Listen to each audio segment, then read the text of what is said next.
Hello, ladies and gentlemen. Welcome to Purple Sector's F1 playoff here today. I do apologize. Allow me to make sure I sound very far from my mic. Let me fix that. Alright, how about that? How's that sound?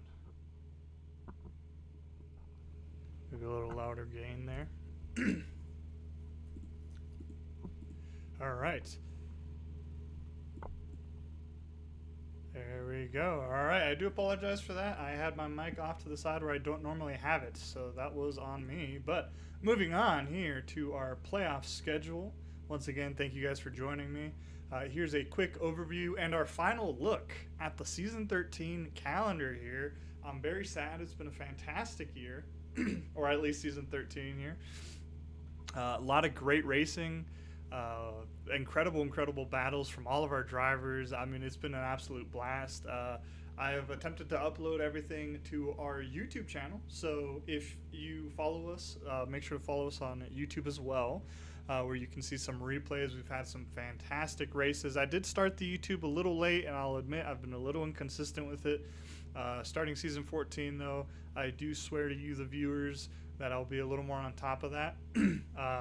I've been getting help from our race director and many other more stream-savvy folks than I. This is actually my first ever full season, first of all, so I'm very grateful. I guess I technically missed Great Britain, so not a full season, but technicalities, am I right? But I'll get a little more tech-savvy. I'm not sure, well, I'm pretty sure you guys could tell, but I'm very much slideshowing my way through the... a lot of my slides here. I don't have any of the cool Streamlabs stuff. Once again, Money and a few others have shown me the way.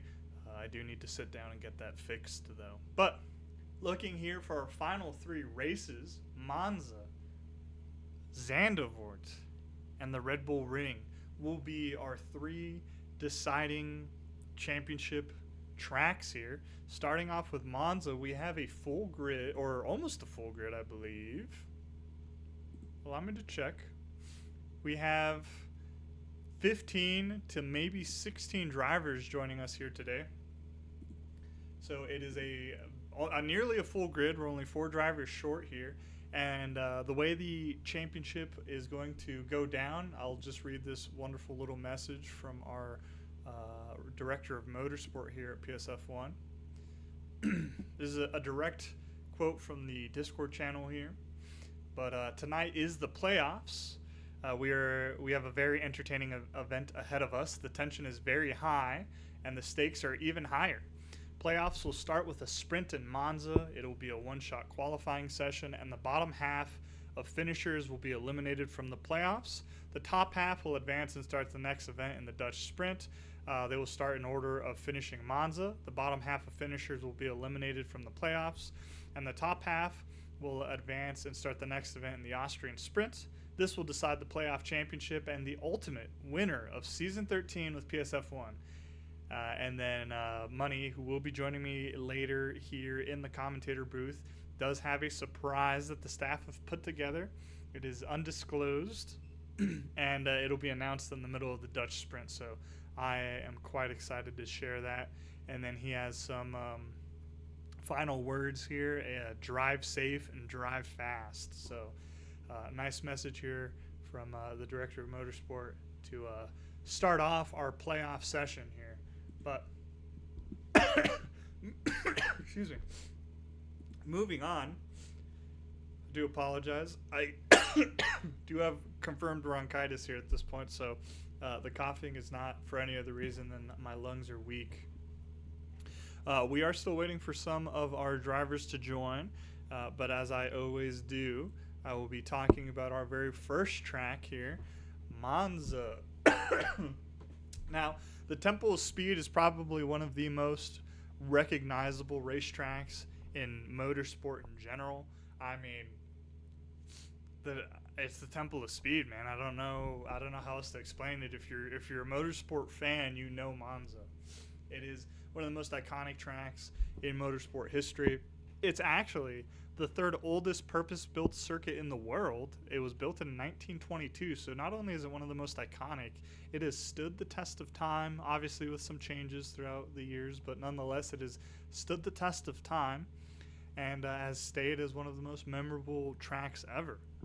But Monza is located in Lombardy, Italy. Here, as I've mentioned, in 1922, it was built in 1922. It is the third oldest purpose-built racetrack in the world here, and it was designed by Alfredo Roselli. Again, it was remodeled for just safety purposes and so on and so forth as the sport got more and more technologically advanced. That wasn't done by anybody in particular for my research. That was done by just corporations. And the track itself is 5.8 kilometers, or about 3.6 miles. It has 11 corners, which are 4 left-handers, 7 right-handers, and it has about a 12-meter elevation that will be seen between corners 7 and 8. You guys, honestly, Monza is one of these tracks that looks deceptively simple, especially looking at it right now in this format. But once you're in the track, it's a different beast, in my opinion. Now, Monza is the fastest average speed in F1. The drivers are 75% of the time during a normal lap going at full throttle. So it is a fast track. Excuse me. Incredibly fast track, and an incredibly entertaining one to watch as well. It has a huge slipstream capabilities. So once again, the map here doesn't really do it justice, but coming out of turn 11 Parabolica there, you have this fantastically long straight with DRS assistance as well, and it goes in a massive braking point into turn 1, but very big slipstream capabilities. Also, the straight between turn 7 and 8, as well as between turn 10 and 11, also offer their own overtaking opportunities, and I'm sure we'll see that today. A lot of these guys are hoping to be the champion of our league, and this is the time to show that you are our season 13 champion. But let's walk through the track here very quickly. Going through sector 1, sector 2, and sector 3. We'll be starting at the checkered flag there. Should be kind of at the bottom right in front of the DRS detection zone 2 statement. So starting this race, there is no DRS, but you do hit this very long straight going up into what is one of the most chaotic corners in any motorsport track ever, if you were to ask me. Turn 1, turn 2 Monza is a survival game. I mean, you don't know if you're going to make it out or not, honestly. It is a massive braking zone, just with how fast these cars can get. And honestly, in any motorsport, you get so fast and you reach such a high just RPM or general speed coming out of the straight, that massive braking zone. You have to brake almost 150 meters, I believe, depending on the car, of course, that you're driving. But it's a pretty long braking zone. And then again, as I've mentioned, turn 1, turn 2, for the reason that there's such a long, high-speed straight before you hit this crazy tight chicane. Massive crash opportunity. I can't tell you guys how many times I've been just absolutely murdered going through turn 1, turn 2, just because people don't know how to hit their brakes, man. It's just how it is, though. And that's what makes Monza so fun, I think, initially. Especially in ACC or LMU, man, turn 1 is. In fact, I'm looking at LMU, for example. Their photo for Monza is a turn 1, turn 2 crash, which is hilarious. ACC, I've never seen turn 1, turn 2 go smoothly. There's always a spin out. There's always something. I mean, even in F1 in 2021, dude. Max Verstappen almost took off Lewis Hamilton's head, if you guys remember, coming out of turn 2. If the halo wasn't there, we probably wouldn't have Sir Lewis Hamilton with us. I mean, it's a historic T1, T2. But coming out of the chicane, which is referred to as the Prima variant, I'll be referring it as the first chicane personally. You hit this nice little right-hander. It's a nice long little curve. It's called curva biasono. I do speak Spanish. That is my legitimate Spanish action. The curva biasono, or its translation is the grand curve. You guys will see why. It's a very nice long right-hander, which goes into yet another chicane. The seconda variant, or the second chicane, is yet another one where a lot of shenanigans can happen, especially at the start of a race. It's pretty much the same as the T1, T2 chicane, except you enter on the right side, you leave on the left side. Entrance into this chicane is critical, though, because if you have a poor exit, you're going to have a poor run through Lesmo 1 and 2. Turns 6 and 7 here are incredibly fast right-handers. A poor exit out of turn 5 will lead to a poor just carry through speed through turn 6 and 7, and this can be a huge moment of time loss for people because you pass our first DRS detection zone going into our very first DRS straight. Coming out of turn 7 here, after messing with the gravel track on the left side, if you're really pushing track limits, you hit our DRS zone. This is also the point where the elevation change happens. I mentioned that a little bit earlier, but with DRS advantage, you come up into Sector 3 now, and you enter one of the most famous S's in motorsport as well, the Ascari S's. It is a very quick left, right, left, with a kind of an interesting longer right-hander between the lefts. It's a very fun place to overtake. It's incredibly technical to overtake, and a bad setup going through Ascari and a bad exit through Ascari will leave you incredibly susceptible for the straight coming out of turn 10 going into turn 11. Now, a bad setup or a bad exit coming out of turn 10 will leave you vulnerable for 10 or 11 going into this nice, very interesting right-hander called the Parabolica. And now, admittedly, I don't know if you want to pass somebody coming out of turn 10 going into 11 here, because you set yourself up for DRS detection zone 2, which is actually at the end of I do apologize.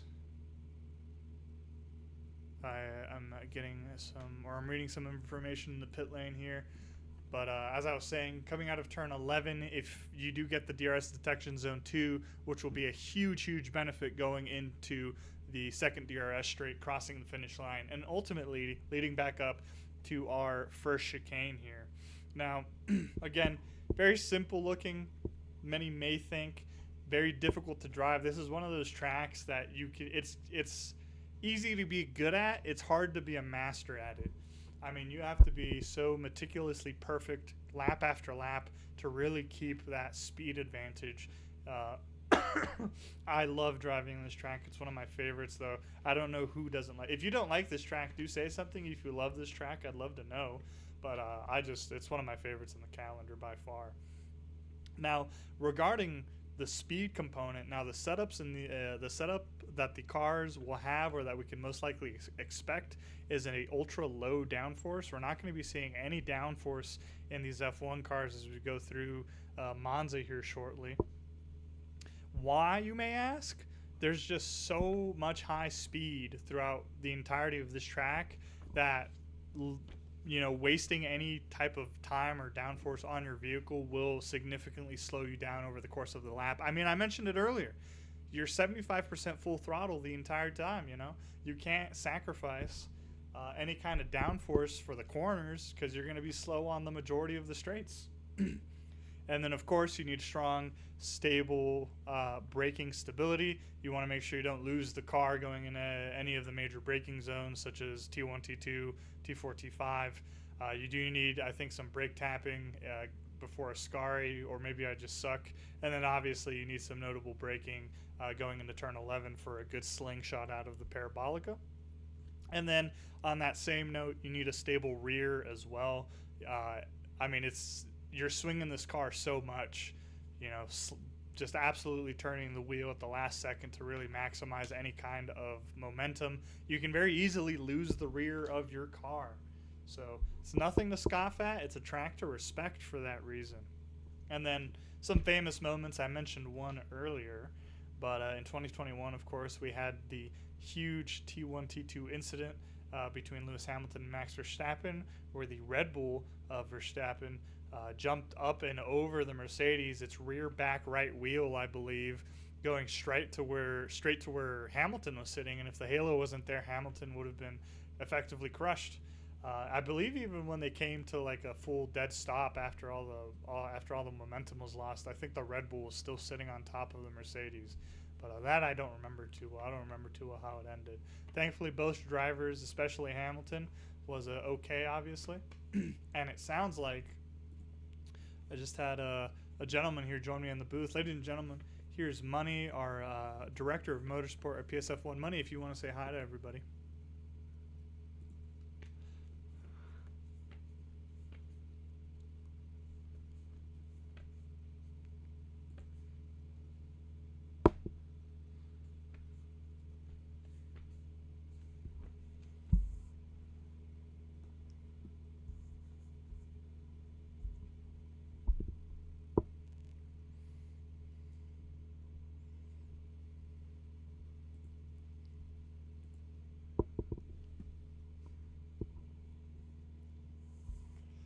I'm incredibly excited. I hope the fans are with us in this sentiment. I mean, these guys are racing to be the champion of season 13. You know, I'm expecting that we're going to be seeing a lot of very aggressive maneuvers, a lot of energy on the track, and I'm really excited to see that.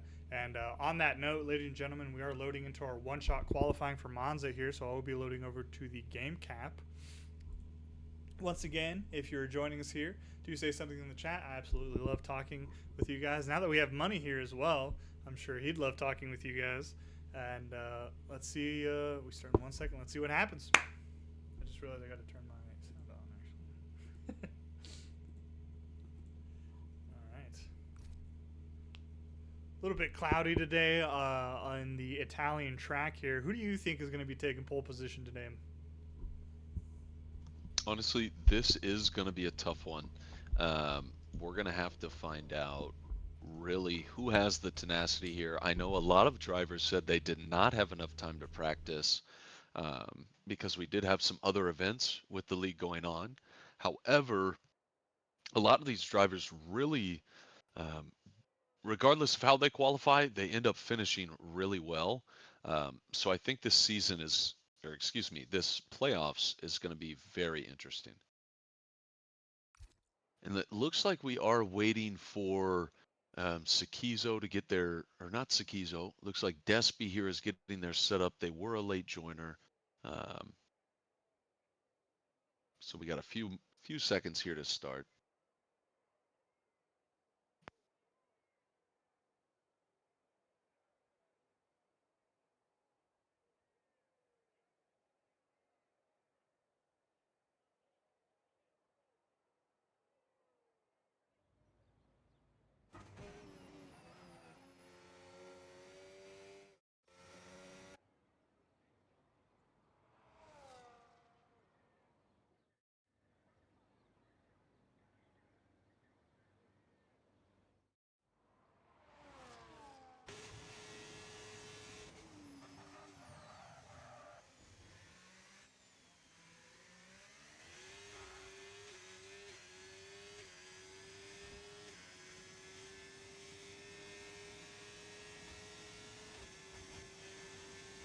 Looks like we have a few different drivers going out here now on the one-shot qualifier.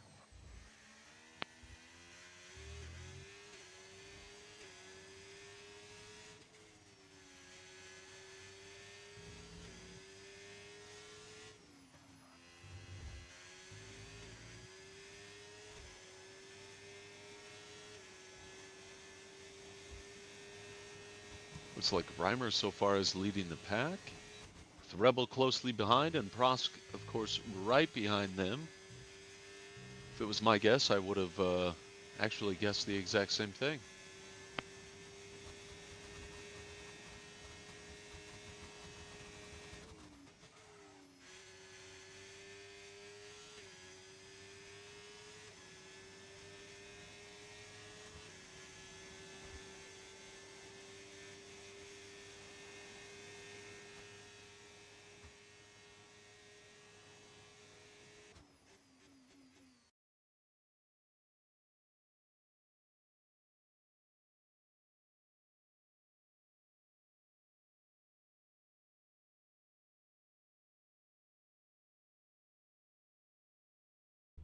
Oh my gosh, Money. I've been muted this whole time. Oh God. Welcome back. Welcome Oh back. I figured something was going on there. I sent you a God. DM. Looks like Oh. Reimer did end up taking pole. And then we have Rebel right behind with Mini in P3 actually, followed by William and then Prosk. Prosk is one of those gentlemen who did DM me and say he didn't have much practice. But like I said, I think these drivers have a lot more grit than they kind of show. Welcome back, Rebel, or excuse me, not Rebel. Welcome back, Hero. Yeah, What do you think? I was talking through that whole lap. I didn't even realize I was away. I'm so sorry to the viewers. I don't even know what was the last thing you heard me say. Honestly, I'm not too sure either. That's been a minute then. Oh my goodness, Give me guys. just a moment here. Yeah, of course. I super apologize for that, guys. That's very embarrassing. That's the first time I've done that, and of course it happens during the playoffs here. That was a fantastic qualifying lap, though. I really enjoyed watching Reimer. I was I was commentating, and I'm a little embarrassed. I'm running the cheeks right now here. I'm very surprised, though, about Mini B-Man's third position here in qualifying, to be quite frank with you. Now, Mini B-Man has not been a slouch in the league by any means, but I believe this third position is the highest he's ever qualified in our league. So this could be a big moment for Mini B-Man. But it seems like Reimer at the moment is just the man to beat right now. I mean, he's he's about 3/10 ahead of the rest of the pack here. Rebel is the next closest gentleman, a 119.022, where Reimer had a 118.8, I believe. But well, shoot, I feel like I got to do my spiel again because I missed you guys. Super sorry about that. If the stream doesn't look good, do inform me. I recently moved my setup location, so I'm. Oh God, I hit my mic. Hopefully, I didn't blow your eardrums. Hopefully. All good. All Okay, good. perfect. Welcome back. But I did a little spiel. If you're joining us here for the first time, this is the playoff championship for the Purple Sector F1 League here, season 13. I'm expecting a lot of grit from these drivers now. I'm expecting a lot of aggressive maneuvers from these drivers as well, honestly. I mean, this is it. It's an elimination style playoff, and we're going through our formation lap here right now. Leading the pack here is Reimer, who is in home territory at the moment in the Scuderia HP Ferrari, followed by Rebel in the Alpine, Mini B-Man with a surprise P3 in the Williams, IUF1 William, who was our recent Japanese winner in the Aston Martin, Prosk P5, Mac P6 in the Red Bull, P7 as CF1 Herald, followed by Cecizo in the Haas, GDB 0791 P9, Papatism 10th position in the McLaren right now, Despy in the Red Bull, the second Red Bull driver, Carl the Chast P12 right now in the Mercedes, our second Mercedes driver here, as well as Focoena, who is rounding out our grid right now. Money, do you expect any surprise winners here? Maybe surprise eliminations with our very first race? Honestly, so one thing I do want to mention to the viewers is these drivers are not driving for their home teams. Every driver has been thrown in a predetermined car just based on sign-up time. So all of these drivers are driving for the original teams. They are just in these certain cars, of course, due to game limitations. However, the big surprise for me, I have to agree with you, is going to be Mini B-Man in P3. Um, a fantastic driver in all of Division 2. I just did not expect them to really show out here at Monza in the playoffs. I don't mean to cut you off, but as you were talking about Mini B-Man, he actually spun out coming out of a Scari, and I'm unsure if he has wing damage. After that spin out, he did hit the wall. Well, let's certainly hope not. Yeah, I Goodness. agree. Let's hope not. Commentator curse, though, if you were to ask me right as you started talking Oh, about it looks him. like Prosk is disqualified? What's Mini- happened here? They'll I think they just set themselves up incorrectly on the track here, but we'll have a. Oh, okay. All right, ladies and gentlemen, all of our cars are lined up here right now at the moment. And here we go. Lights are coming up. Hold on to your seats here. Yes, we are ready to go. And 5 lights away out we and out go. we go. It looks like many actually did get a poor start. William up into P3. He's about to get passed as well by Prosk. Not surprised Prosk had a good start, but Mini B-Man up the middle, leaving him plenty of room around the inside. They're side by side. He's going to get the spot. William up into P3. Not surprised about that one. William is a very aggressive driver. It looks like Sakizo also had a great start. Um, let's take a look here at the positions. We just saw a huge aggressive dive attempt there by GDB going into the second chicane. I think he got a little bit of chip damage there as he slammed into the Haas. In fact, I believe I see the Haas of Sakizo is missing its left front end plate there. So the contact with GDB has resulted in some damage here. A very aggressive maneuver from GDB to try to gain some track position as he now moves into Ascari, trying to stay on the Haas as Focoena moves past through Ascari. Some fantastic racing, very aggressive racing here today. Oh my goodness. Yeah, very aggressive. It looks like Mac is down 6 positions. We've got 18 laps. Let's see if they can actually get out of the bottom half and end up into the second round of playoffs. Focoena up 4 positions now into P9, really hoping to get into that top 8 position to move to the next round.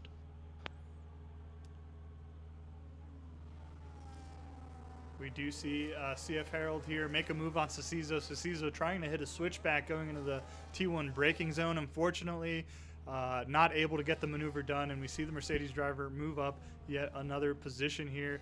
Very, very good drive, and I'm curious if Mini B-Man is going to be able to get a move done on the Aston Martin. He has closed the gap now once again to about 7/10 of a second. We'll have to see if Prosk maybe decides to get a little bit involved as well. Oh, it looks like Tism and Sakizo have a little bit of contact. Tism off the track now. Huge, Off the track again after more contact. huge moment. Thank you for calling that out. Going through Lesmo 1 and 2, it seems like we had a little bit of a bump and run, and we do have the McLaren driver shooting off of Lesmo 2 and losing a few positions there. Huge moment. Do you see any damage, Money? I can't see anything clearly on my end. I'd hope they have no damage, but going back to our driver before, Mac now up an additional 2 positions from their original 6 position loss. Only 2 positions away from securing their playoff spot, and it looks like Despy, their teammate from the original season, is in their way. On that note, we just had a huge moment. Both Mini B-Man and Prosk get a maneuver done on Ayofun William. I missed the moment there, but Ayofun William has been double passed. I can only assume a misjudged braking into T1 resulted in that happening. Mini B-Man is now back up to his original position, and Prosk is Mini B-Man moves out of the way for both drivers. Mini B-Man falls down into 5th position after a very intentional off-throttle maneuver, letting both drivers move back up in front of him. Prosk is now in 3rd position with his teammates' assistance. Yeah, not surprised here. Like I had mentioned, Prosk is one of those drivers that even if he hasn't practiced, he has amazing racecraft. He has knowledge of how to use the pedals, the wheel, everything. He's a very technical driver, and William is as well. However, of course, with Prosk being on the wheel, it's just that different level of precision. We are sitting right now with Rebel here, hitting on the main straight. DRS just got active here. We're going to have to see if Rebel goes for a T1 dive here. He's very rapidly closing, moving toward the middle of the track, and decides to back out of the maneuver, instead sitting behind Reimer as they go through the first chicane. Huge moment. Again here we have... Huge moment as Prosk loses the rear of the car going through T1. It seemed like Ayofun Williams got a maneuver on the straight, and Prosk loses the car going into braking. Prosk now falling back into 10th position after a major braking error. Yeah, that is going to be a huge upset for Prosk. I hope he can really just tune in to his inner, just beast and nail down these final 15 laps or so. and try and get those positions back. But on the other side, Despy has moved up into P8. He has secured his position for now to end up in track 2. Let's see what happens the rest of the race for these two Red Bull drivers. Now, due to the lack of downforces, we actually see Mac make a move on Ascari, going on the inside, and Mac actually gets a position on Despy, moving up into 8th position. Both Red Bull drivers right now fighting to stay in the playoff championship right now. What I was going to mention, though, before that fantastic dive from Mac into Ascari, is due to the lack of downforce that these cars have right now, especially in Monza, braking on grass or hitting any kind of anything that isn't just the tarmac will honestly result in a complete loss of control of the car, as we saw with Prost going into T1. We now see Mac moving around the outside of Saucizo, trying to get a move done going into the first chicane, is not able to get the move done. Unfortunately, slowed himself down, and Despy is now back in. Oh, excuse me. Mac trying to go for an outside maneuver here. We may be seeing a little bit of action going into the second chicane now. And no, Mac is unfortunately not able to get close enough to get a move done. I missed what happened. Did Mini B-Man lose a position to the Haas? I honestly missed it here as well, but it looks like it. Focuina up 8 positions now into P5. I'm not surprised here based off that qualifying result. I was a little surprised, but yeah, Focuina sitting right where they belong in that P5 and up area. Yes, Focuina has been one of our more consistent drivers this season, with a super unfortunate loss at podium in Vegas, but has had a constant finish in the top 5, pretty much being P5 most typically. A very, very strong driver. As we see Mac move into the inside of Saucizo, going into the Parabolica, does seem to get the maneuver done. Saucizo will have DRS advantage. Mac will have DRS advantage on Mini B-Man as well, though, as they're going to be coming up into T1 here. Looks like this is going to be an easy pass here for Mac, but they're both braking side by side into the corner. A little bit of contact here, rubbing his racing, but it looks like Saucizo was fighting right back. Mini B-Man loses the car. Oh, Mini B-Man loses the car coming out of turn 2 there, and has fallen down into 11th position. A super unfortunate moment there for Mini B-Man, who would have looked like was unfortunate moment. Very, very unfortunate. Oh my goodness. Looks like he just lost control of the car, maybe tapped the grass a little and reduced his grip on track, and goes into the wall. We'll be jumping over to Mini B-Man to see if there's any notable damage, but right now we are still having. It doesn't look like it. Maybe on the outside of both end plates actually look like they're gone here. Oh my goodness! As Carl goes off the track right behind him.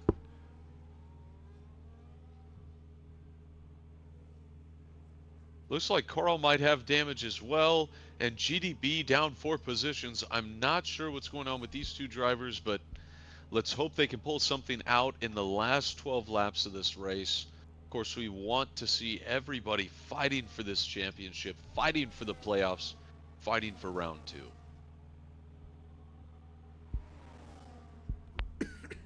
This has been an action-packed race as we are watching Mac and Saucizo, or Despy and Saucizo, fighting through the chicane. Saucizo manages to move the car ahead of Despy coming out of T1, slowing him down enough for Prosk to get involved in the skerfuffle. Now we may be having a 4-way fight here, with the loser of the 4-way getting knocked out of the playoffs.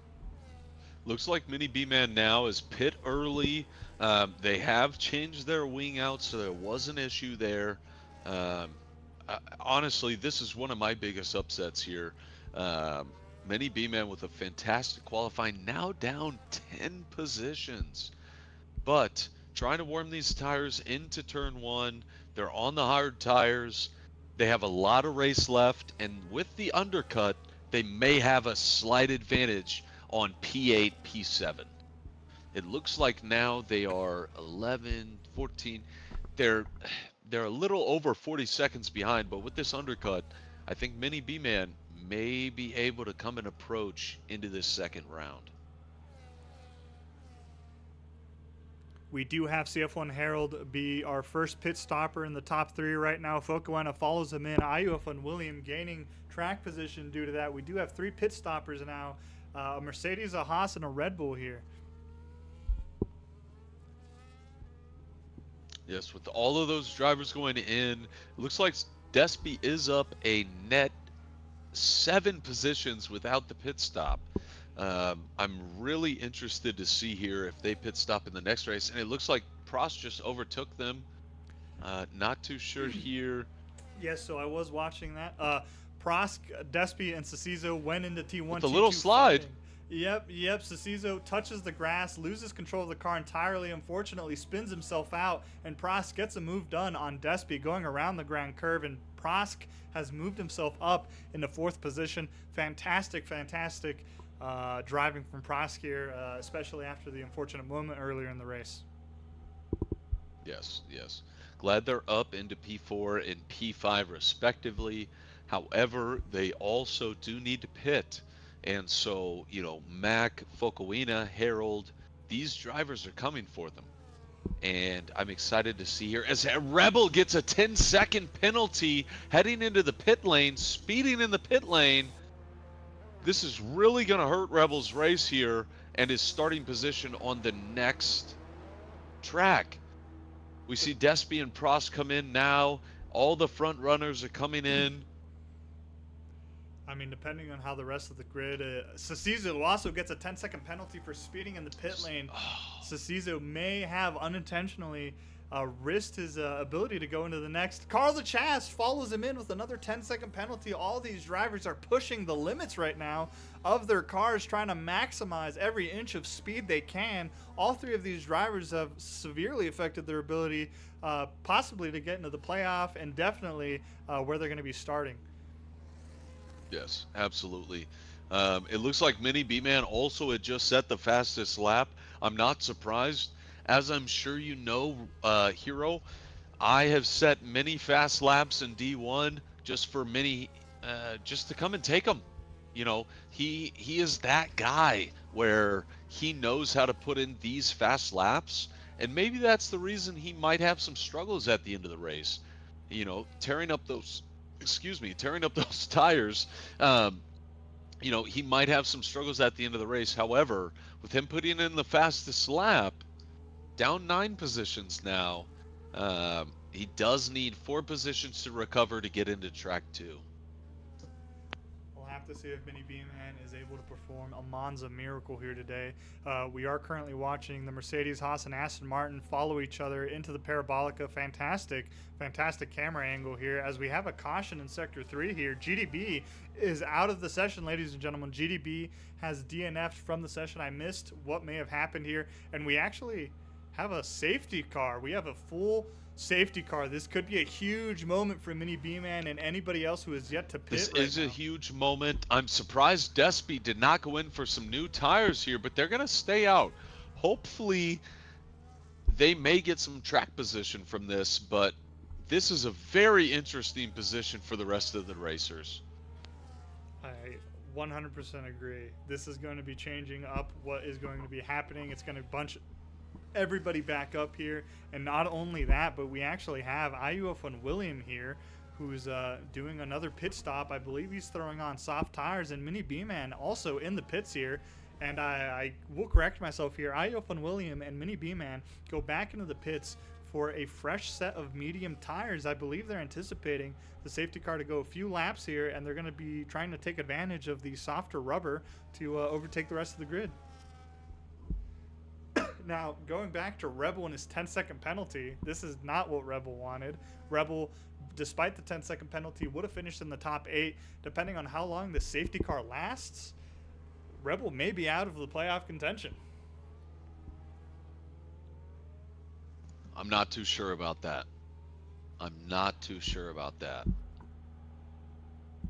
Rebel is one of those drivers, just like Prosk, that can really pull something out of the hat. It's like a fucking magician.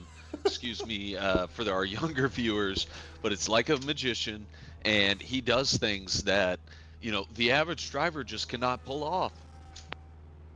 I do agree with that. Rebel had a fantastic race to remember in Vegas. I believe he started 1 or 2 on the grid, spun out lap 1, fell back to 12th, and then came back to win the race. So Rebel is one of those drivers who does have it in him to be able to bring it all back and to take a win. Yes, absolutely. And one of those other drivers that I'm really paying attention to is Prost. How do you feel about the race so far, and what do you kind of estimate for their finish? Prosk, I think he's quite comfortable right now. As you mentioned, Prosk is one of our surprise drivers. He's incredibly consistent on pace, and I honestly think from where he is right now, he's very easily going to be finishing in the top 8, barring any contact with other drivers. Prox, I mean, he's already done his pit stop, of course, and he hasn't had any notable damage this race, so I do believe Prost will make it through. I am curious, though, who's going to be taking the 8th position.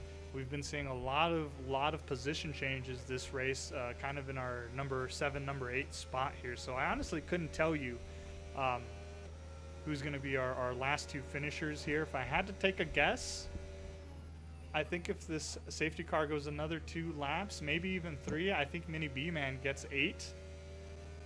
And I believe IUF and William gets 7th.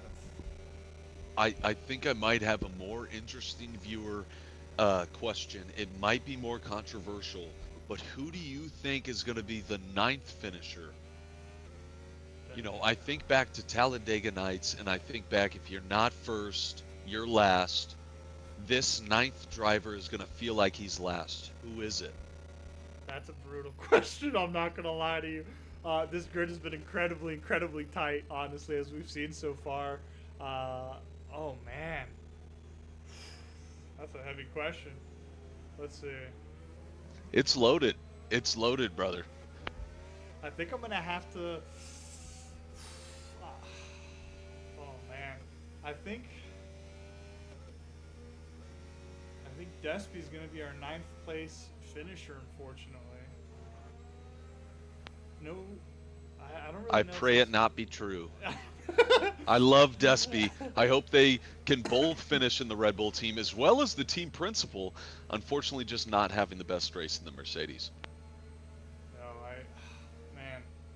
Honestly, I love Despy too. I've been semi-rooting for the Red Bull team. They've been 2 drivers that have been so close to podiums on so many different races this season. But, I mean, honestly, this pack has been so close that it's really hard for me to guess who's going to be the winner. And ladies and gentlemen, or who's going to be in the 9th position. But safety car is in this lap. Mini B-Man is still 12 seconds behind the rest of the grid. This could be a big unfortunate moment for Mini B-Man if he's not able to close in on the rest of the pack. It does look like he's gaining quite quickly. There's a big slow up. Up top, though, there is a big slow up. 3-second penalty, trying to push the limits, trying to catch the teams here. That might be 9th right there. That might have been a 9th position error right there.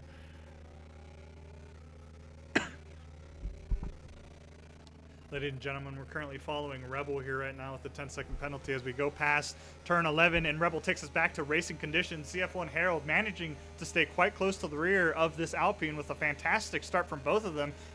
Harold in the Mercedes, great slipstream opportunity coming up on the T1. Let's see if he goes for a dive. A little bit too far, backs out of the dive here. Huge moment! Huge moment! Oh my gosh, another... Oh my gosh, chaos here on the restart. Reimer is thankfully okay, heading up, trying to fight for the 3rd position.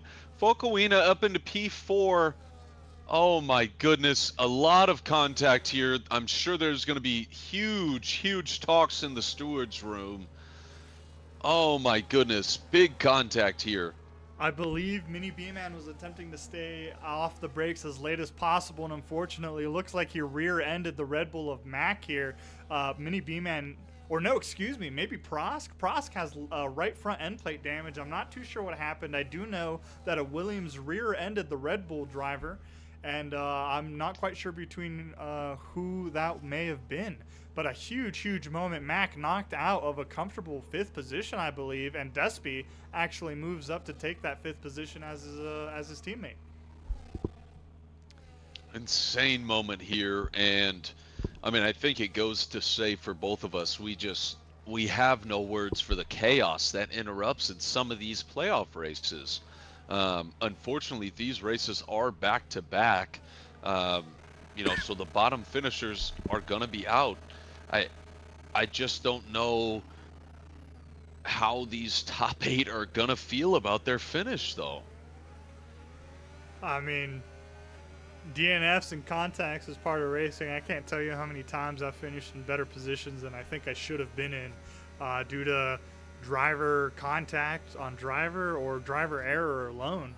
I mean, that is consistency and pace is half the battle here, and that may have really dictated uh, what the finishing order may be. I apologize. I started a little bit there as both Williams make a fantastic move on the McLaren of Papatism here, passing, coming out Wow. of turn 5, and Prosk making a move going into Lesmo 1.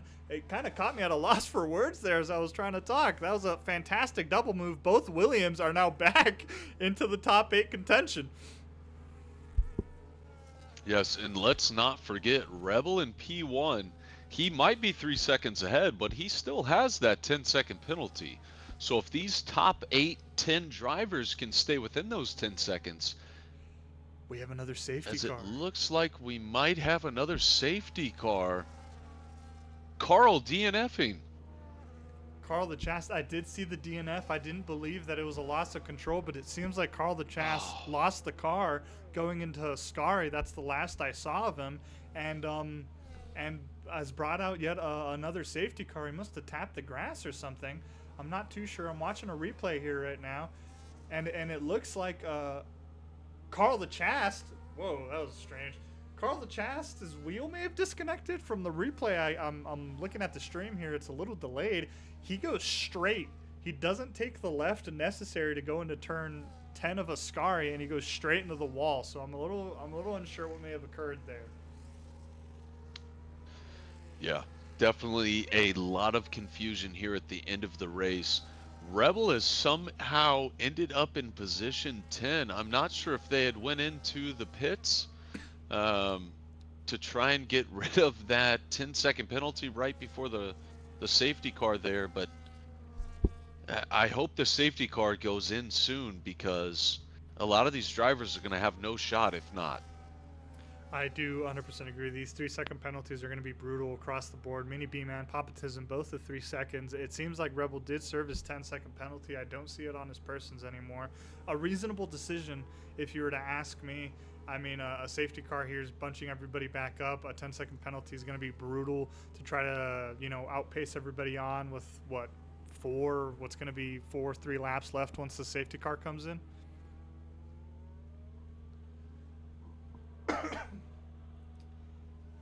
Yeah, we'll be lucky to see that many laps here.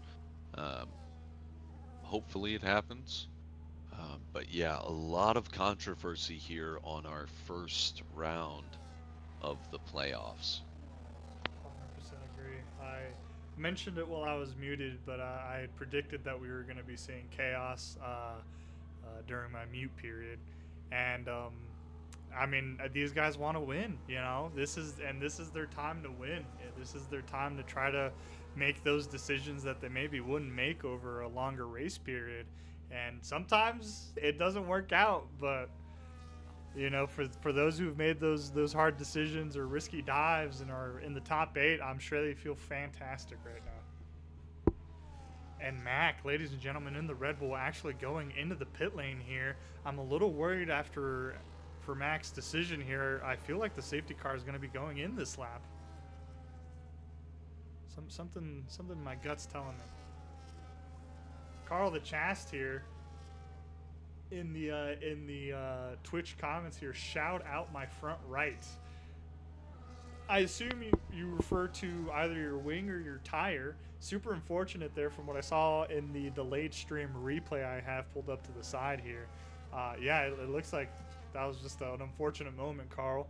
Fantastic racing from you. Safety car is in this lap, ladies and gentlemen. Mac is 15 seconds behind the rest of the grid as we go back to racing conditions. CF1 Harold in the Merc here will be taking us back as soon as he full throttles. Yes, this is a crazy moment As I will say, one of our favorite drivers from Division Two, Papatism, and Mini B Man as well in the top seven here, top eight rather. I'm very proud of both of these drivers. I hope the McLaren, of course, can finish out strong. But as we go back to racing speed, it looks like Harold down into the last turn.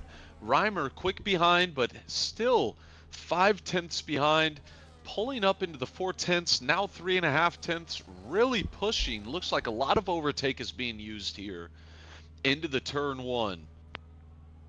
Let's see if we have any restart chaos here as we see Rebel try to make a dive. And moving past two drivers, a fantastic maneuver by Rebel as he moved past Prosk and Cecizo, sandwiched between both the drivers. Unreal maneuver from Rebel as he's now back in the 8th position, trying to go around Papatism, coming up onto the 2nd chicane. Yeah, absolutely. We got to hire a third commentator here to get some replays going. But it looks like Sakizo and Prosk are both fighting for P10 right now as Matt gets a 3-second penalty in P9. So they're really fighting for P8 here that Papatism is holding. Rebel up into top 8. I don't know how they got rid of their 10-second penalty, but they have. So they should be good to go into the second round. Of course, the finishing 8 positions here are going to be the starting positions of next race, as William, Mini B-Man, and Mac all have 3-second penalties. We have no idea how this race is going to end. Reimer in P1, that might stick, it might not. How do you think the top 3 are going to go? I'm honestly not too sure about the top 3. I am going to jump back to a moment that occurred. We had a huge moment of contact between Prosk and Papatism as Papatism touched the rear of Prosk and lost control of the vehicle. Thankfully, did not crash the car as IUF1 William goes for a dive T1, moving up past Mini B-Man. Mini B-Man losing control of the car, and Rebel manages to take advantage of the situation as well, moving past him. A huge moment for Mini B-Man as he now drops into 7th position. But going back to your original question, I think we finish off with Reimer, Harold, and Focoena here for our top 3. I don't anticipate there's going to be any more safety cars that may disrupt the lineup, and unless Focoena makes a major mistake, or any of the top 3 make a major mistake, I just don't think we're going to be seeing much change here. Yeah, absolutely. It looks like Mac and Mini B-Man may both fall out of P7 and P8 here with their penalties. William, he's going to be close here, but I think he may fall out as well. Very unfortunate for these drivers with the 3-second penalty. Prosk right now also sitting behind here. If Cecizo gets past Prosk in the remaining few laps that we have, we see a bunch of driver changes here as Rebel moves up into 4th position. A lot of driver changes on the back straight here as they now round Parabolica and come onto the main straight. We're going to have a DRS train coming up into T1 as IUF1 William tries to make an outside move on Rebel. Rebel breaking late. Big lockup from IUF1 William. Rebel making the outside maneuver, holding on to the position. Rebel holds on to 4th with a fantastic maneuver here. And Mac and Despy are now fighting going into the grand curve. Lot of combat here today. Cecizo and Prosk are now side by side as well, coming up onto the 2nd Rebel chicane and here. William fighting too. Good heavens, there's too much happening right now. Papatism just outside of this 3-second penalty. I don't think he's going to be able to take advantage and may finish outside of the top 8. Super unfortunate moment for Papatism there. I didn't see any clear wing damage after his contact with Prosk going into Ascari, but nonetheless, the mental game that can occur between these drivers, you know, you make a mistake, you get in your head, and it's kind of hard to keep that pace going. Yeah, absolutely. Reimer about to take the final corner here. Excuse me. One of my favorite corners in all of racing. Reimer, of course, showing off here a little bit with the spins, just showing off that they are very happy here. Harold finishing P2, Focoena, Rebel, William behind. Of course, with the penalty, Despy heading up into P5, William keeping P6, Prosk in P7, and it looks like Mac is going to finish in P8 with Sakizo being in P9 eliminated. super unfortunate. Mini B-Man as well due to the 3 second penalty, falling out after a fantastic qualifying and a great recovery race, if you were to ask me. A lot of action in Monza here today. Fantastic race. I mean, oh my goodness, that was, I think, the most action we may have had throughout an entire race length this season. I mean, that was constant battling. Great drive, though, from our top three, Reimer, CF1 Harold, and Focoena, all taking advantage of the situation as we're watching Reimer now come to the top step of the podium here. Great first show out here in our first playoff match. CF1 Harold as well, fantastic drive.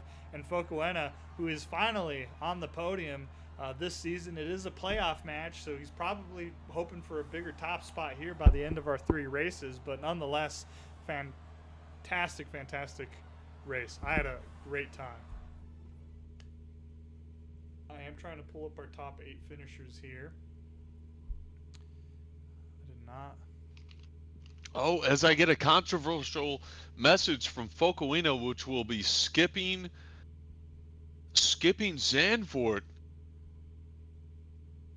Wait, what? Oh my goodness. What? Focoena skipping Zandvoort? What? Not their track, I guess. Yeah, but then you're out of the playoffs. Why even do that? Very thankfully, we had a assistant here take a picture. I will be naming off our top 8 finishers here, but do keep in mind Focoena seems to be backing out of the playoffs, so the next position will be moving up. So our very first finisher, as you guys saw, Reimer in Scuderia for IHP, CF1 Harold in the Merc, Focoena in the Haas, who may be opting to back out of the playoffs. Rebel in the Alpine, fantastic drive after a 10-second penalty. Despy in the Red Bull. Ayuf and Williams, 6th place here. Prosk, who did manage to finish in the top 8 here in 7th position, and Mac in the Red Bull. Now Focoena decides to back out of the playoffs, ladies and gentlemen. Cecizo, who finished in 9th position, will be bumped up into the next round.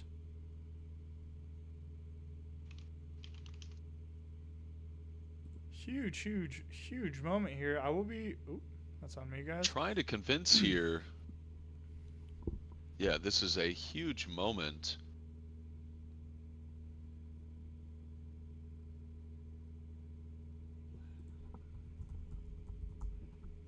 Oh. All right, ladies and gentlemen, we do have somebody waiting for us in the paddock to talk. I will be jumping over to talk to Cecizo real quick as this gets situated. Hello. Hello, Cecizo. Thank you for going into your paddock here. I'm very grateful to get to talk to you. Now, as you can see here in our paddock chat, a lot of drama happening with your teammate. Do you know what's going through his mind right now? Wait, I actually don't know what happened with my teammate. Are you talking about Papa or the Haas teammate just for this round? Your Focoena, your teammate here, at least for this round, who's opting to back out of the playoffs after a P3 finish. I feel like he should just do it. I feel like even if you don't make it to the 3rd round, or even if it's unlikely, I think it's just worth it. Like, it's worth the experience. It's worth the fun. It's worth putting your name out for the team principals for next season. So I would support him in racing this next race. No, that very valid, very supportive opinion. Great teammate, great Haas teammate. But besides that point, I do apologize taking the spotlight away from you. You did have a fantastic race this season. Very unfortunate you finished 9th position, though. I mean, how did you feel? There was a lot of drama this race. 2 safety cars. I mean, do you wish you did something differently, or? I would say at the start, definitely, like, I didn't know it was going to be one-shot qualifying until I of course, joined the lobby. So that definitely made me a little cautious while doing my quali. I didn't push to the full limits, so I got P8. And then on the first lap, someone dive bombed. I wasn't sure who, so I got wing damage. And I just could not turn any, like, right-handers. So I lost a lot of spots to that. I did get a penalty for speeding, but I served that under the safety car, so it didn't have much of an impact on the race. it was just very unfortunate, like the two safety cars, and also the safety car went in before I was lined up on the grid. The first safety car, so I was behind everyone. It was just bad luck, but it's okay. No, you did have a fantastic race, honestly, man. I agree. Thank you. Sometimes racing is luck based. If I think if those safety cars weren't there, you would have easily made a top eight. But again, everybody, this is Cizo, a fantastic driver. Somebody I've had the pleasure of watching season 13. I'm very excited to see you season 14, Cizo. I think you're a real contender as well for a championship. Barring two safety cars apparently. So, Yeah, thank you very much for joining me. Once thank again, you. ladies and gentlemen, this is Cecizo. I'll be going back to the commentator booth. Do join us in the stream, Cecizo. This seems like it's a very entertaining playoff run here. Sounds good. Thank you.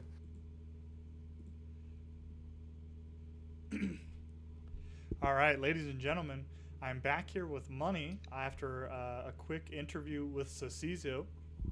Fantastic driver. Very, very unlucky, though. He was explaining to us how he felt like if the two safety cars didn't occur, that he would have finished a little better. He wasn't also aware that it was a one shot qualifying, which was an unfortunate moment. He didn't go in, I guess, expecting the one shot speed, but nonetheless, a fantastic drive from Cecizo. And sometimes racing is luck based. Honestly, there's been a lot of moments in my own personal racing career where I finish better than I should have, because of other situations on track. But fantastic first race. We do have our race director Money here right now setting up the Netherlands. Before that occurs, I do want to do a quick Netherlands run through, some quick track map knowledge for you guys. I'll try to go a little quickly here. It is a one-shot race. Once again, 35%, or one-shot qualifying, 35% No, race. No. no one shot. The qualifying is going to be or excuse me, rather, the starting grid is going to be the finishing grid of the last race. So we will have Reimer starting on P1 with Harold on the front of the grid as well. Um, can't mention how proud I am of Harold and the following few drivers. Fokowina starting in P3 with Rebel just behind. I can't believe Rebel finished in P4 with that 10-second penalty. And not to mention, I think they had a 3-second penalty as well. Not too sure, but Despy following in P5 with William behind, Prosk, and Mac following in P8. Unfortunately, our eliminated drivers are Sakizo, Mini B-Man, Papatism, Carl, and GDB. Um, a lot of those drivers really hustled their ass during that race.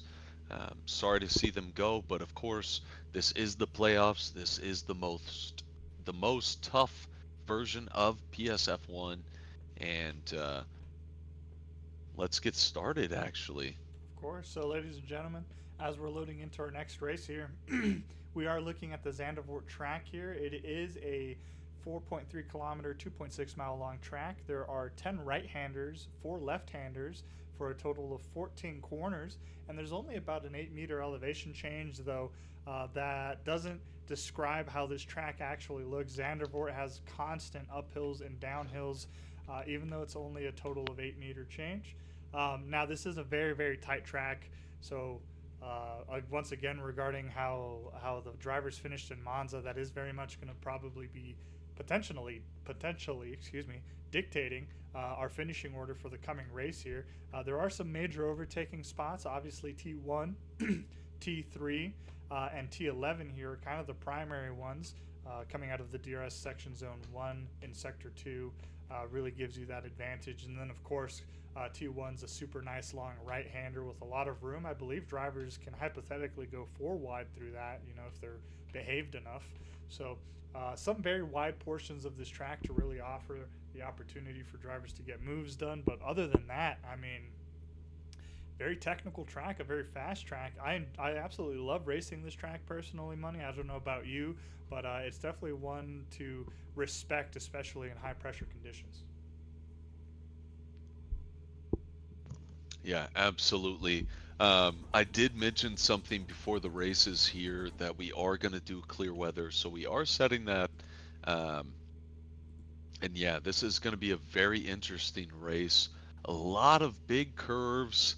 Um, trail braking is something I learned here in the past weekend, very heavily jumping over to LMU, but it's going to be very pertinent into these big left-handers, right-handers, just these curves that Zandvoort brings to us. All right, ladies and gentlemen, we are now moving 20 seconds until race start here. I will be going over to our game cap as soon as that timer is gone. Everybody taking a good view of the track map here once again.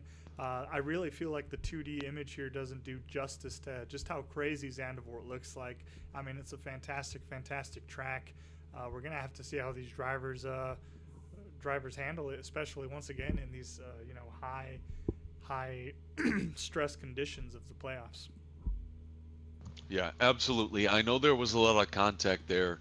I hope we can clear up some form for the drivers for next season playoffs, but this is where we're set and we're ready to move.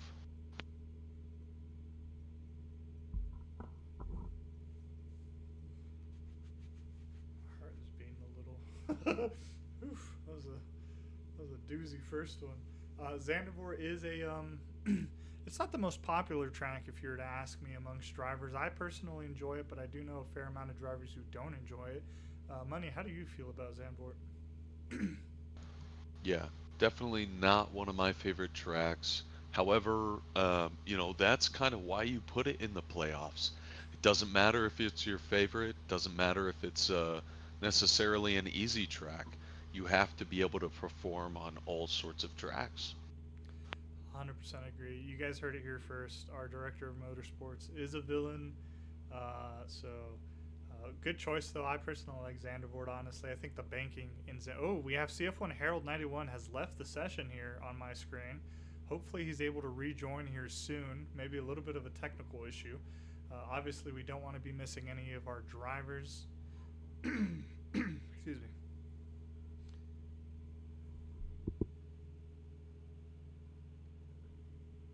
We are currently waiting for some of our players to load in right now. If you have any comments, we do love talking to you guys. Do drop something. I did miss Proska's comment here. I'm dumb and I didn't realize that I was in finishing order. I'm stupid. I cooked myself. You definitely made it harder for yourself, Prosk. That is admittedly no doubt. Uh, but it is a long. There's a lot of laps this track now. Unfortunately, Zandvoort is pretty technical.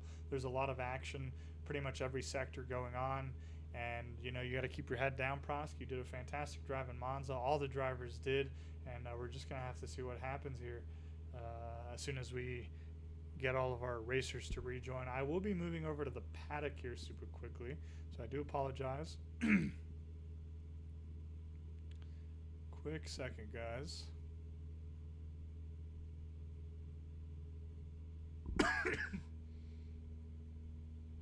Now, this is going to be 25 laps, actually. I did not just realize how long this 35%er was going to be. So these guys have a lot of time to either gain time on the rest of the grid or make mistakes. We're going to have to see what occurs here. There is some issues right now with Harold, who is having connectivity issues at the moment. Super unfortunate if this knocks him out of the playoff. That is on the F1 25, or I guess EA server's fault.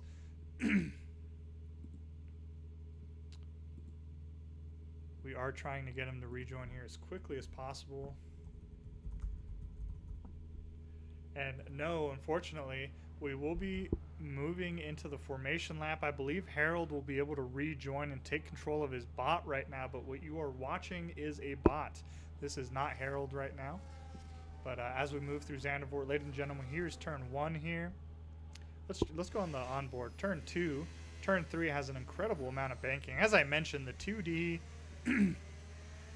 aspect of this game just doesn't summarize just how crazy this track is. Also, I think the 8-meter elevation thing was a lie. This is definitely more than 8 meters. Like total change, I guess. But coming up on to the end of Sector 2 here right now. I believe this is turn 7. Going into 9 now.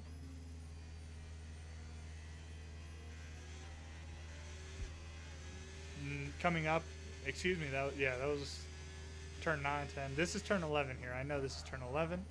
Very interesting turn 11. Not a lot of room there. It is very, very interesting to try to overtake through turn 11.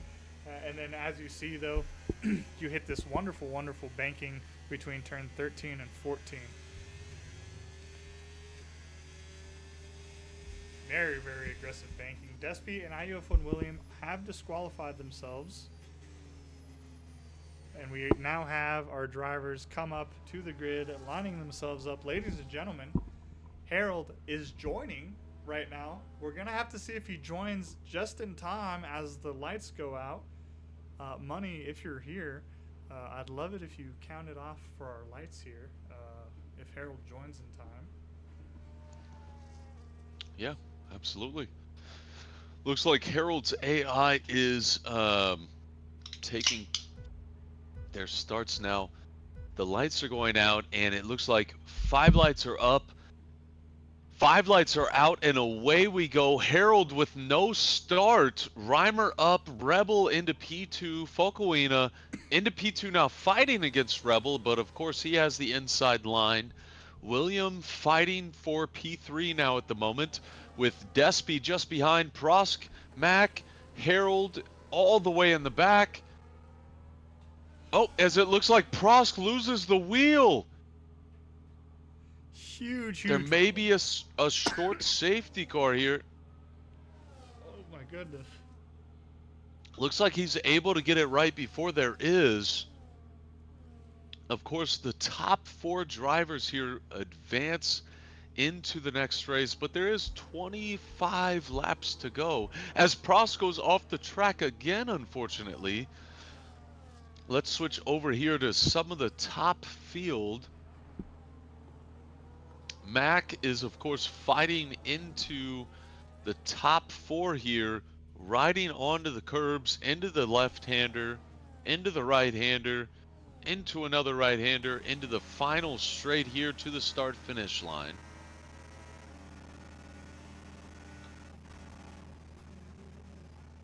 Looks like Harold was not able to gain control. Such an unfortunate event here. Disqualified from session. Very, very unfortunate Just a to be knocked out. nasty, unfortunate event here in round 2 of the playoffs. We are watching a little bit of a battle here between Rebel and Ryber. Now, as a driver, you obviously want to finish as high as you can, but to be quite frank, if I was either of these two guys, I think I'm pretty aware of their pace. I'd be pretty aware of how quickly we are, or how quick we are compared to the rest of the grid. I think I'd try to sit behind Reimer as long as possible, personally. If, Money, I don't know what your strategy would be, but I think there's no reason to risk major damage that could knock you out of the third and final race of our playoffs. I mean, oh my goodness, big moment for Mac as he goes off track, tears off his, it looked like the front wing plates, and he heads into the pit as we have what looks like maybe a full course caution. It is a full safety car, ladies and gentlemen. Prosk has DNF'd from the session. It was a very sudden DNF, and judging from the safety car, I can only assume that Prosk lost control of the vehicle. Super, super unfortunate moment for the Williams driver here, as both Red Bulls take advantage of the situation and go into the pit lane. Actually, I'm very curious as to what tires they've thrown on. It looks like Prosk has message in the general, I got rear wing damage. So unfortunately that driver is out. Despy, of course, trying to fight. Mac trying to fight. Full course caution here with the safety car. We'll have to see what ends up in these final 22 laps. 100%. Very unfortunate. Now, I do believe I saw a rear end happened at the start of the race. It was in turn 3, but it looked like it was Mac hitting IUF on William. I did miss anything that may have happened with Prosk. Super unfortunate damage, though, to have received in Zandvoort. Nonetheless, this is the track where I think you want as much downforce as possible, almost. So that would have been a very undrivable car here. Our safety car, virtual safety car, is gone now. Our top 4 drivers are racing now. Our Red Bull drivers are quite far back here right now on fresh hards, 22 seconds behind, 23 seconds behind Mac and Despy here, as Focoena tries to go around the outside of Rebel into turn 3. IUF and William gets a maneuver done on Focoena, taking advantage of the overtake attempt, and IUF and William moves up into 3rd position now.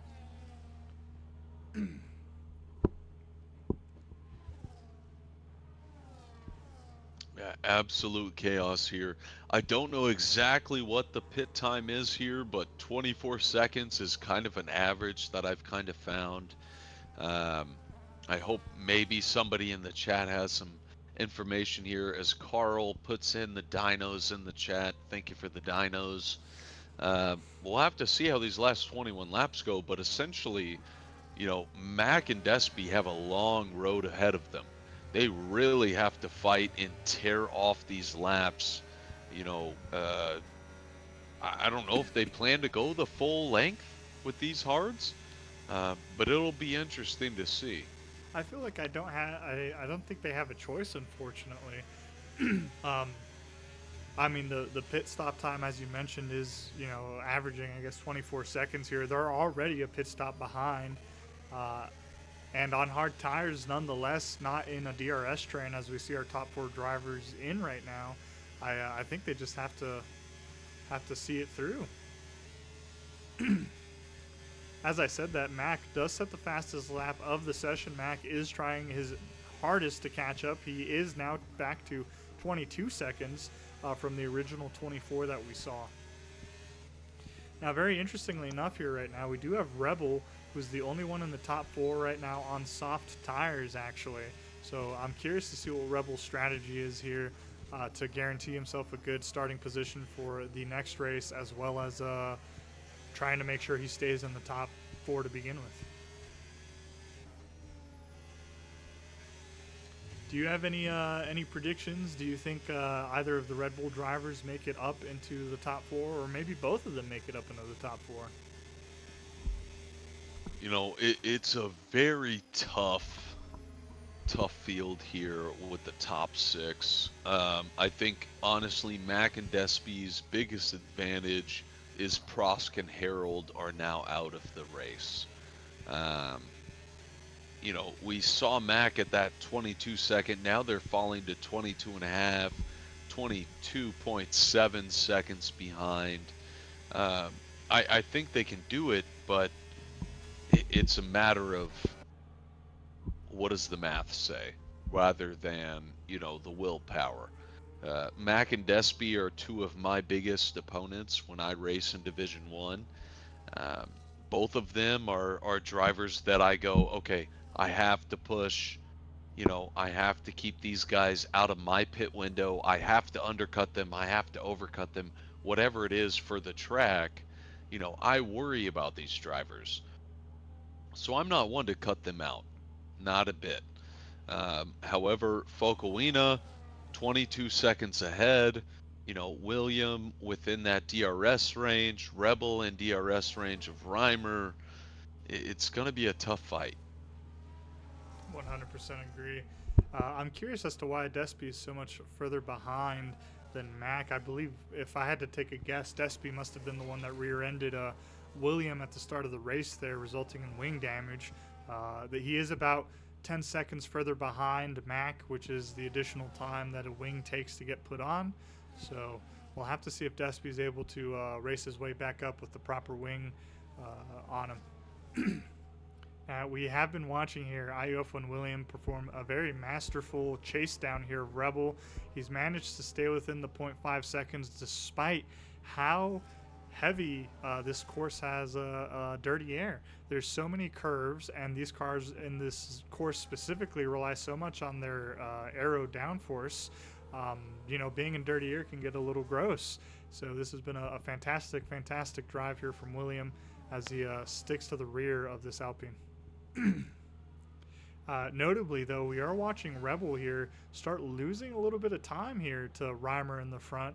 I have to wonder if those soft tires are starting to get to a pretty bad point for him right now. We may be seeing a pit stop here soon from Rebel, especially if he gets overtaken. Yeah, there's no doubt these tires are going to their extent. It's just a matter of what tires does he jump on, and of course, what tires does Reimer jump on, and at what point. These undercuts, these overcuts, they really matter on a track like Zandvoort. See a little bit of a curb chunk there from William as he tries to maximize the track as much as possible to stay close to Rebel here. We did see about 0.2 of a time loss there. Focoena just sitting in the rear of this train right now, enjoying the view. I'm sure if I were Focoena right now, knowing IUF1 Williams' history, a very aggressive driver, he takes what he can get. I'd be sitting behind and see if any kind of contact maybe occurs.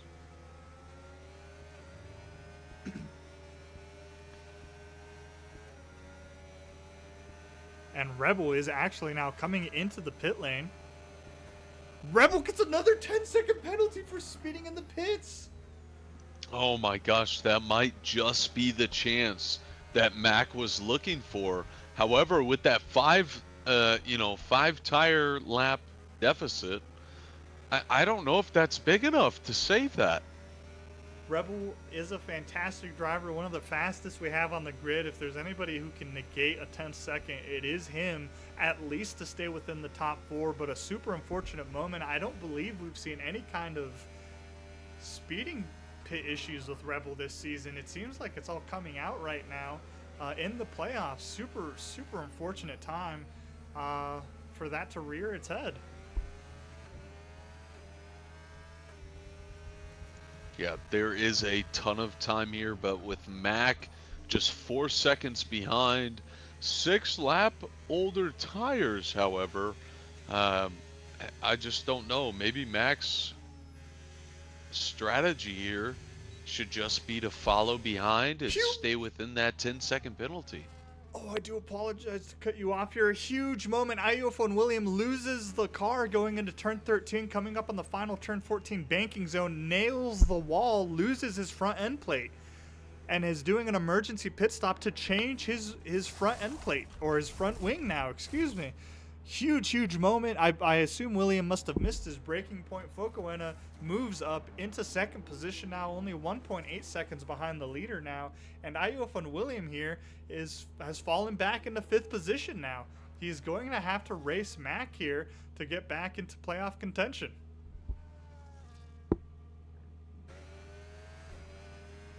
Massive moment there as a... I'm watching the replay here on my end to see what may have occurred here, and it seems like, oh, super unfortunate. I'm watching the replay here. It looks like IUF1 William hit the curb on turn 13, bottomed out, became a railgun, and went straight into the wall. Oh wow! As Mac really approaches the back of Rebel here. Was there a moment I saw the yellow flag come up in sector 2? Did Rebel lose the car? Rebel must have, as Focoena gets another 10-second penalty heading to the pit lane as well. These drivers are absolutely pushing their limits right now. They're trying to maximize every inch of track right now, and unfortunately it's costing them time here as we see Mac go for an outside maneuver coming up into turn 1 here. Big lockup from Rebel, a little bit of contact as they swing around, and Mac manages to move on into 3rd position. We did see a little bit of contact there as Rebel loses his front left end plate. Rebel, not only with the 10-second penalty, has now lost significant downforce to his vehicle. This could be a huge upset right now for Rebel. Very, very unfortunate as Reimer is just cruising away right now. Focoena is only 21 seconds behind him with a 10-second penalty. Both, I don't know what's going to happen, honestly, Money. I'm not too sure. Rebel being in 4th position, unless he's able to pull away from William, will net him a 5th place spot. Focoena may have thrown himself out of contention as well, unfortunately, with the pit lane speeding if Despy is able to close the gap. Yeah, this is going to be a very, very interesting finish. I mean, I think there's a lot more action earlier on in this race versus last race. There was a little bit earlier, or excuse me, later action. You know, this is a very interesting track at Zandvoort. Um, I couldn't race it. I think that's maybe why I took my spot here in the commentator booth. But a lot of these drivers feel very confident. Matt going up into P3, I have no doubts this driver can finish out very strong tonight. 100% agree with you. I mean, man, I don't. Zandvoort is a doozy. The Dammy or the Viva Red Bull, Carl. Viva Red Bull. Very fair. Let's see if Despy's able to get in the top 4 as well. But as I was trying to say, the action has definitely been much earlier in the race, as you've mentioned, Money. Very, very aggressive track to drive. As we've seen, I mean, these drivers are pushing the limits as much as they can. William railgunned himself into the wall. 2 drivers, as Mac actually almost loses the rear of the car there, trying to rely on the curb coming out of turn 13. And Rebel has a fantastic speed advantage here as he goes into T1, Wow. gets the maneuver done. Wow, that was an incredible amount of speed we just witnessed there.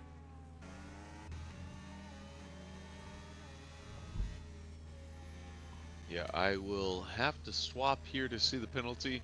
So with Rebel at that 10-second penalty and Focoena as well, with Despy overtaking Focoena on the track, Focoena might have had a moment here. Focoena has gone into the pit lane to serve their 10-second penalty. Focoena has opted that serving their 10-second penalty is worth the amount of time left on the race right now. Did Focoena get a fresh set of tires maybe as well during the... Yes, Focoena not only served their 10-second penalty, they threw on a fresh set of hard tires. We're going to have to see if Focoena is maybe able to do a fantastic recovery drive right now. Yes, this will be a very interesting finish. It looks like Rebel is almost 7 seconds behind Reimer, so I think it's fair to say Reimer is going to advance into the next round.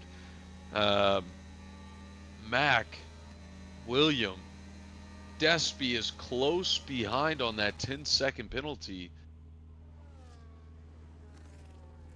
Oh my goodness, as Rebel and Mac go side by side damn near into that turn, into the curves. Let's hop back over to William. I think this is one of the drivers we're going to really have to take a look at. I do agree. Mac right now at the moment with already old tires has been sitting behind the dirty air of Rebel right now. Both drivers have been fighting for track position, which inherently slows them down already as well. So Ayof and William may be able to take full advantage of the fighting ahead of them and may be able to net a higher position here in the race. Yes, absolutely. So Reimer is on 2-lap old tires with Rebel on 5s, 11s with Mac, 4 with William, 11 with Despy, and 1 with Focoena. So it looks like both of the Red Bulls were actually on the same strategy here.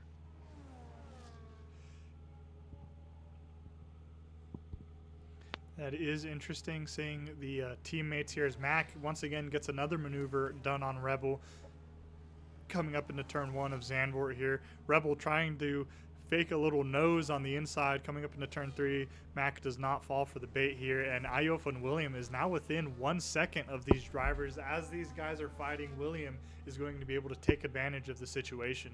But I was going to mention regarding the Red Bull drivers, these guys are full-time Red Bull drivers were full-time Red Bull drivers in the regular season. I'm very curious actually if they're maybe in conversation together right now to try to help each other out into the final round of the playoffs.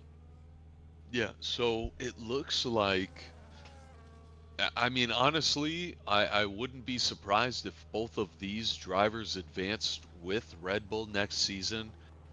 Of course, Carl is that team principal, so I think they work very closely together. I think they work very well together.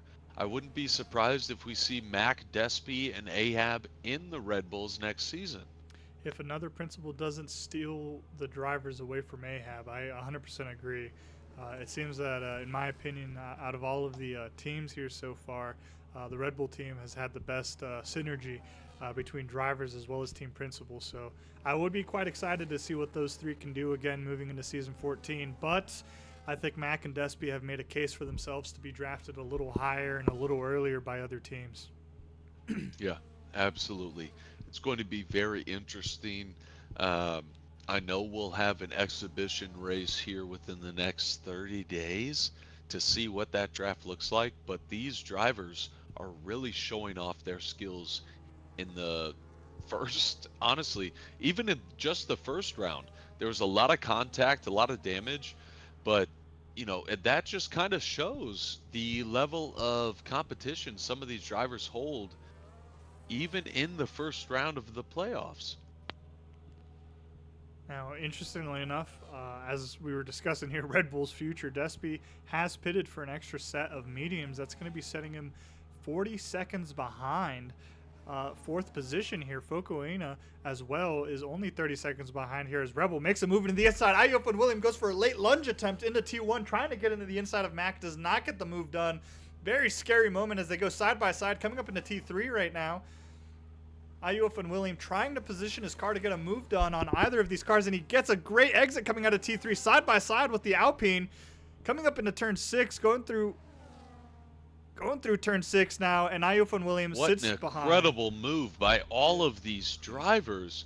A lot of battery used there, but they're so far ahead that it does really matter their finishing position.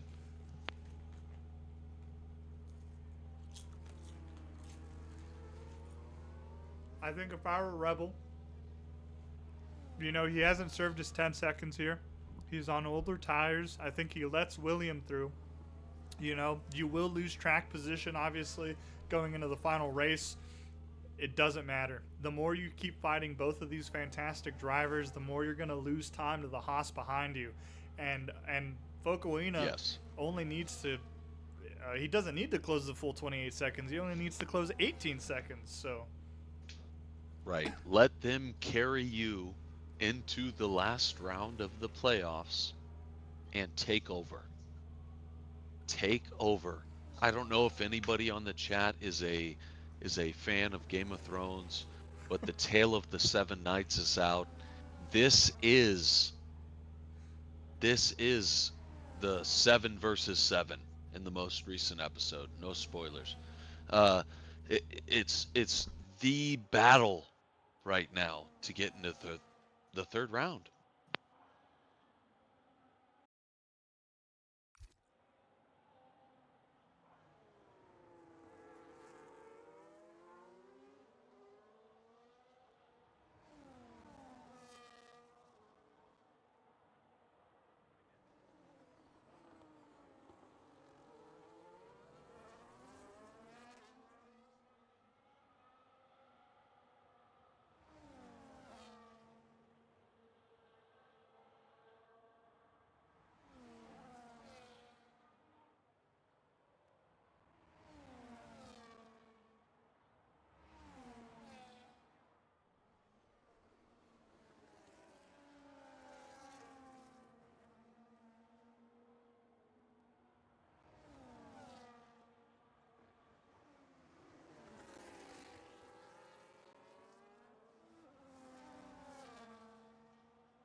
Yeah, it looks like Heroes might be muted here. Again, Um, that's embarrassing.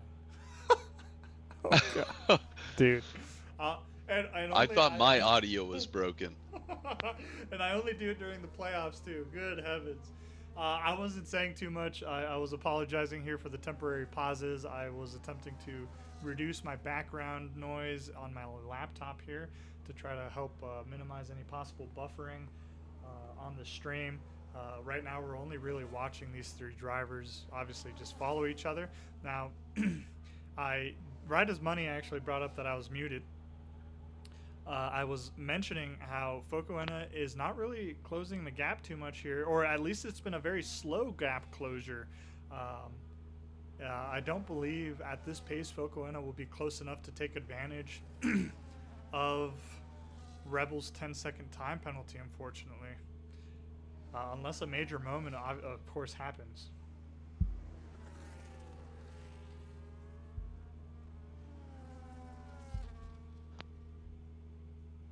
Yeah, this is going to probably finish how we see here. Rebel, I think, is going to be upset with his additional 10-second penalty in the pits. However, I think this is a good moment for him to learn. He is one of our best drivers. I mean, I think there's no competition when we talk about Rebel, Reimer, Mac, um, excuse me, Boss, Samad, Mahmood. Some of these drivers, like they're so far in the competition that, maybe they finish fourth, but it's by less than 3 seconds. You know, Rebel really, he's one of our best drivers, if not the best. I mean, it's hard to compensate. Com, I don't even know the word for that. Um, Fair. oh God. Welcome, But welcome. he is one of our best drivers. I, And so, this is a good moment for him to learn no speeding into the pit lane, man. yeah, like I mentioned earlier, I mean, he's been doing a fantastic job not doing that all season. That I'm really surprised that it's happened here in the playoffs, honestly. But regarding that point you made about some of these drivers being so far ahead of the rest of the competition. Mac, I believe this is the highest he's been, and at the moment will be the highest he's going to finish in a race so far. So it's been very, very, honestly, awesome watching a lot of these drivers, including in the Monza race. Drivers that we've seen be middle to the back of the pack suddenly just whip out this pace and speed that we haven't seen before. Yeah, absolutely. I'm looking back on the season standings, and I think you're right. I don't think he has finished in second at this point. So a fantastic drive by the Red Bull driver. Of course, fantastic drive by the Ferrari driver, 14 seconds ahead now, and he's in a really good spot to finish out in first with this playoff run. Now, I am a little curious since we are missing Mahmoudov and MSA Samad. Were they not able to join the playoffs? Yeah, so Mahmoud let us know they weren't able to attend, and Smod, unfortunately, I think due to the time, they may have fell asleep. Um, I know for some of our overseas drivers, racing at 3, 4, 5 a.m., it's kind of nuts for them. Very true. I believe MSA Samad has missed a race before due to sleeping, which again is totally fair. We do have a few overseas drivers. In fact, um, Mahmoud, who we were mentioning just now, was actually at the preseason testing that was being done in Bahrain. So very, very cool to have one of our members, get to see that live and get to share that experience with us. But we'll have to see. Yeah. If anything changes here, unfortunately, it looks like Focoena will not be close enough to take advantage of Rebel's time penalty unless Rebel makes a major error in the remaining 2 laps.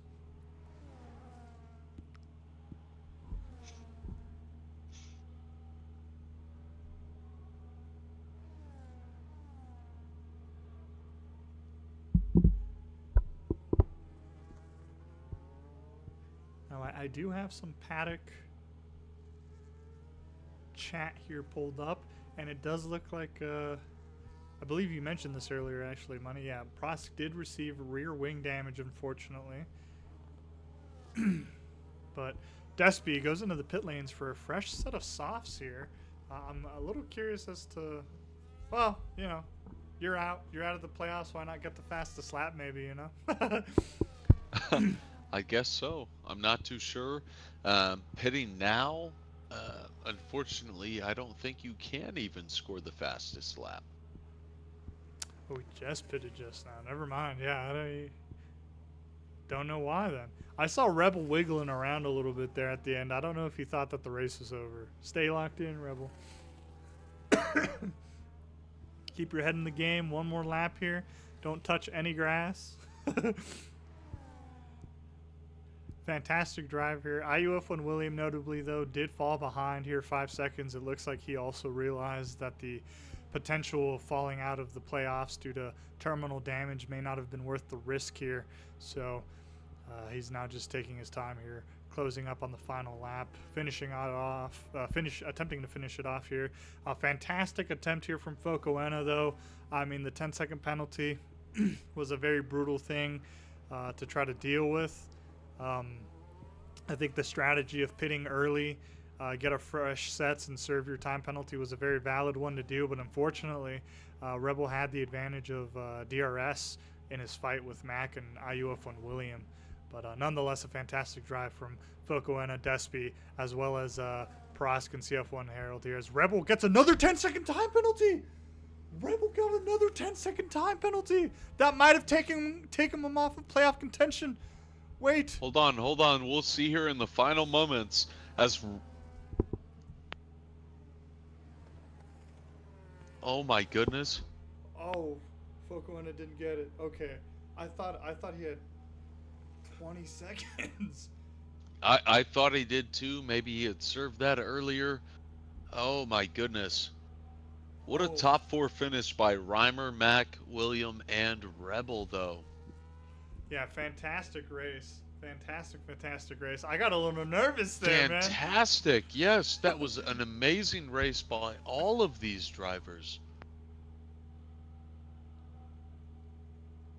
All right. As we are sitting on board with Focoena here, who had a great race here. Very strong attempt to try to bring it back, especially after the unfortunate speeding in the pit lane moment there.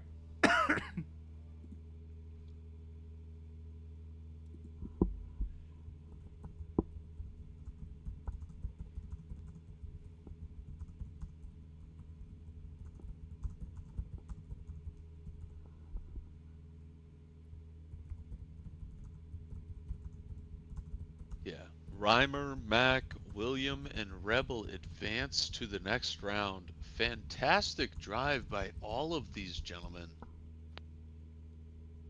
We are currently watching our top step of the podium here. Reimer once again finishing in first, followed by Mac, his first podium of the season here in the playoff race in Zandvoort, and then followed by IUF1 William, who finished in third position after Rebel's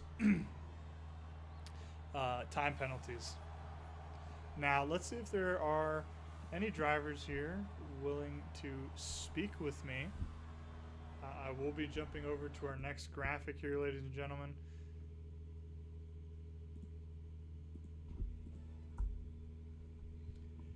And here we go. Excuse me. Oh my goodness. I grabbed the wrong one. Oh no. Okay.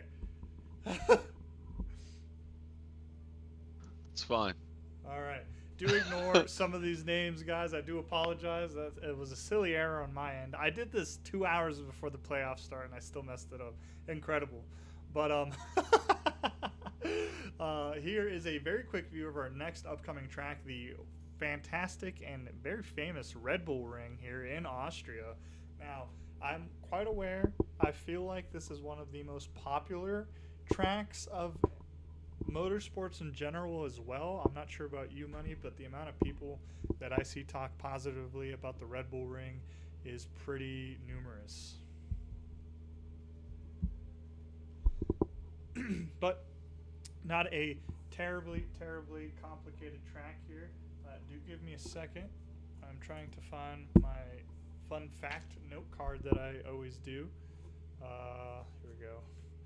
My Austrian GP or Red Bull Ring. Fun facts here for you guys. This is located in Spielberg, Austria.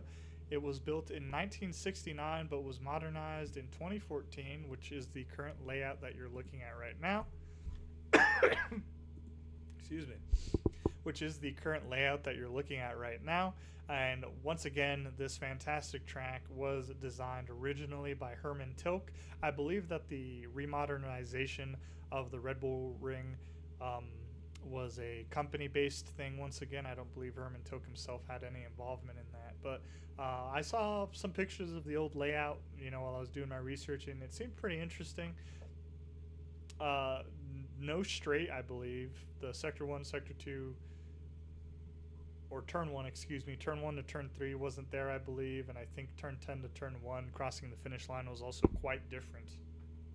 But it's a 4.3 kilometer, 2.7 mile long track with only 10 corners. 7 of them are right-handers. 3 of them are left-handers. And I am trying to see if there's any...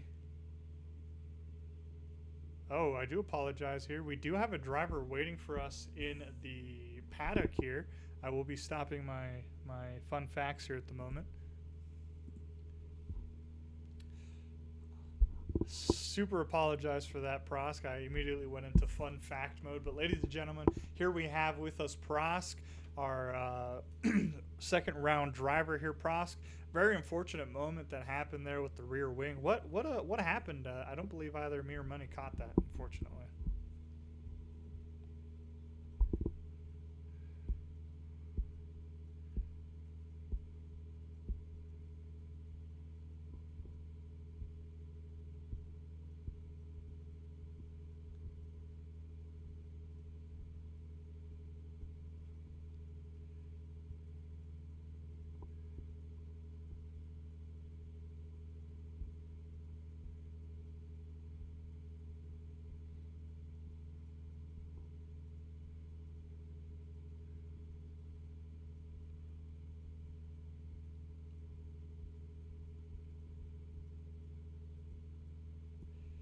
Fair rear wing damage in this game is quite brutal to drive. Very unfortunate start, Prosk. You had a fantastic race in Monza. Going to Monza, how did you feel in that race, honestly? That was incredibly hectic, and I can only imagine how hectic that was for you as well, considering that I think you went up, the highest position was, 4th, all the way down to, 12th, and then all the way back up to 7th. How did you feel during that race?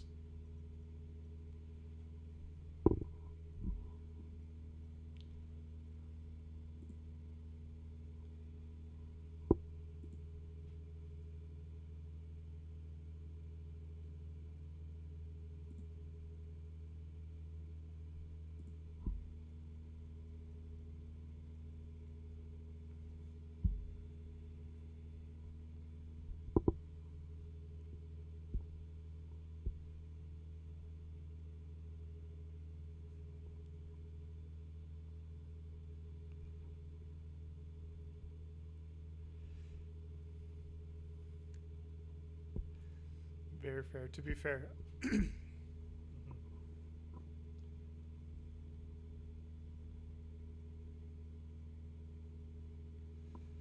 of course, very unfortunate. I did see in the paddock some chat about the damage, so a little bit unfortunate. But you're a fantastic driver, and I'm sure next season we'll be seeing you in the final and third round of the playoffs here. But thank you very much for joining me, Prosk. Yes, fantastic season from you. All right, ladies and gentlemen, this was Prosk, our Williams driver for season 13. Do join us for season 14, and let's see who else he races for. But I will be moving back to the commentator booth. Back here in the commentator booth, I do apologize to you and Prosk there. I got a little excited to go into my note cards about Austria. But we are going to be moving here into our final race. As I was mentioning, here in Austria, it only has 10 corners here. Not a very long track, very similar to Zandvoort, very quick laps, and a lot of overtaking opportunity. We have 4 fantastic drivers here. Excuse me. going into our final race with Reimer leading us at the start of the grid, followed by Mack in the Red Bull, IUF and William in the Aston Martin starting in third, and then Rebel in the Alpine starting in fourth. Now, there are a lot of opportunities for a lot of drama here, to be quite honest with you, these first few laps. Turn one here is a very, very sharp uphill right-hander going into a very long straight before another very, very sharp right-hander going into yet another very long straight. Turns 1, 2, 3, up to 4 offer a lot of overtaking opportunities. Not only that, they have DRS as well. Obviously, we won't be seeing that here at the start of our race, but a lot of slipstream and honestly not a lot of room on the track, especially going into corners. So we're gonna have to see how these drivers decide to defend. There's not a lot of error here that can be done in the Austria GP. There's very little runoff room for a lot of these drivers, mostly in the back end of the track here. Sector 1, the start of Sector 1 going to turns 2, 3, and 4. There's a fair amount of runoff, but after that point, it gets a little bit dicey. A lot of gravel traps, a lot of opportunities to get caught out and to lose control of the car here. Now, one notable thing about this track is that it's deceptively simple, but with three very long straights and 7 heavy braking zones, there's going to be a lot of drama that I anticipate to see this race. But with that, I will be jumping over to our game cap here to show the final race. And oh my gosh, what the? Wait, I was not paying attention to the paddock here. IUF and Williams is backing out of the race because he's dead tired.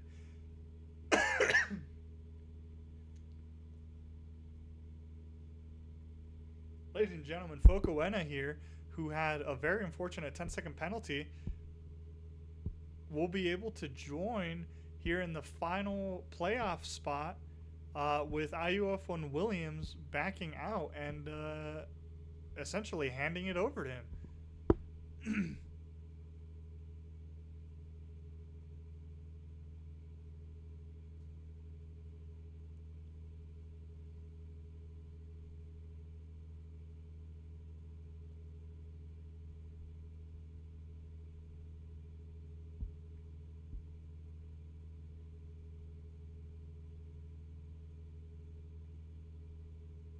Do apologize here. I'm trying to catch up to the paddock talk right now.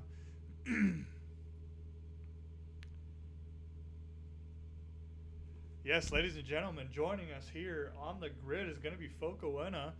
I do have to ask, Money, are you going to be giving Focoena IUF and Williams spot, or are you going to be bumping Rebel up into third position?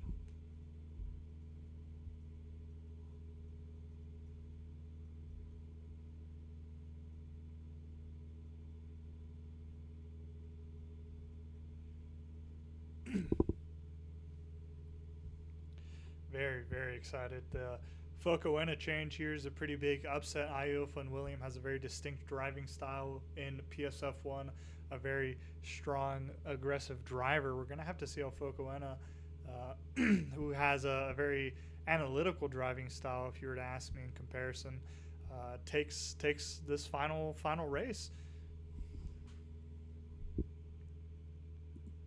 All right, we are loading into the session now. I will be jumping over to the game cap, ladies and gentlemen. I hope you guys are as excited as I am. This is going to be awesome.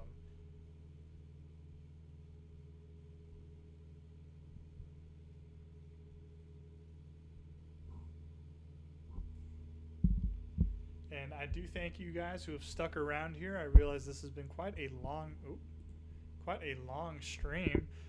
3 whole different races here. It's been quite some time, I think, since we've had such a long stream, but I do thank you guys for sticking around with us. It's been a fantastic playoff so far. I've just had an absolute blast, and I'd like to thank Money here as well for joining me in the booth. It's been quite a while since I've had a second commentator here.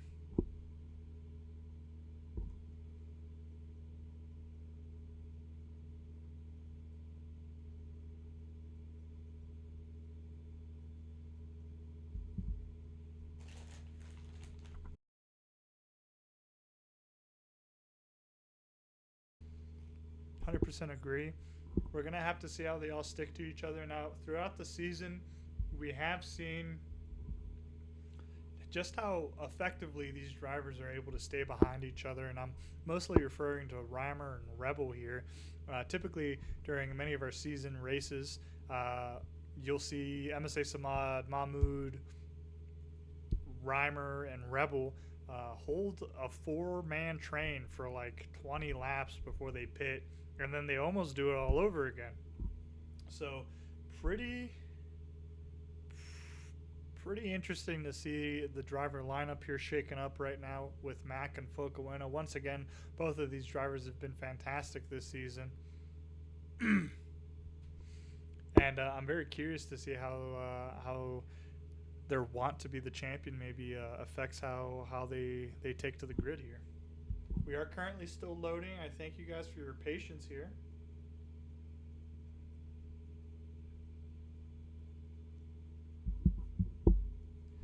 Let me jump over to the paddock here to see if there's any chat going on amongst any drivers.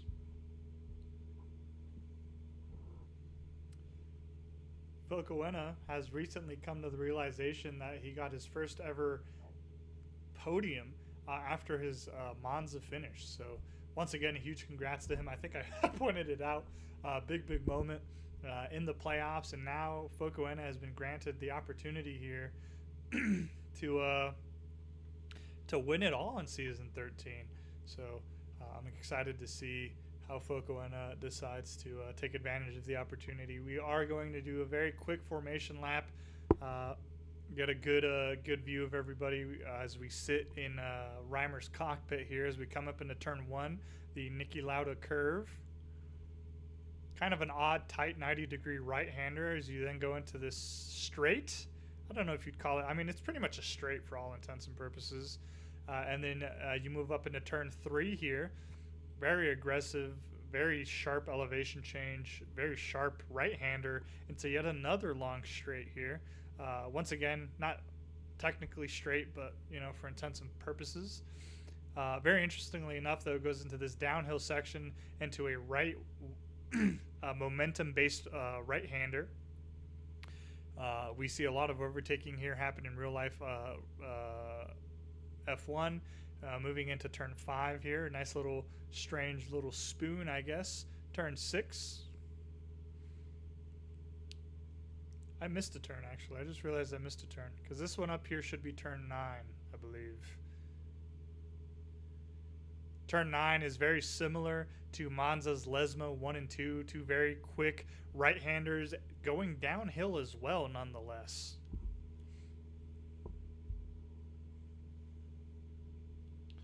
As we now have our grid starters moving up. Money, would you like to send us off here for our very final season 13 race?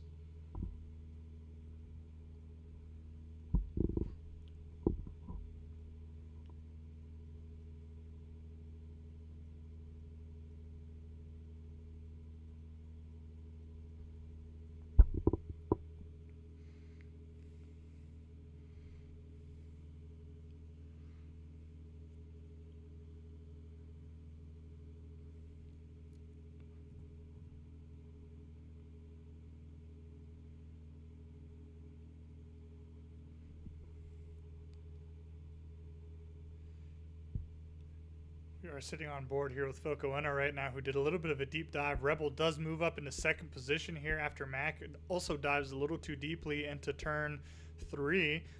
Now, Rebel's going to want to take advantage of this opportunity as best as he can. We have seen Reimer. He has fantastic pace, and if Rebel isn't able to close that gap, I could 100% see Reimer run away with this race.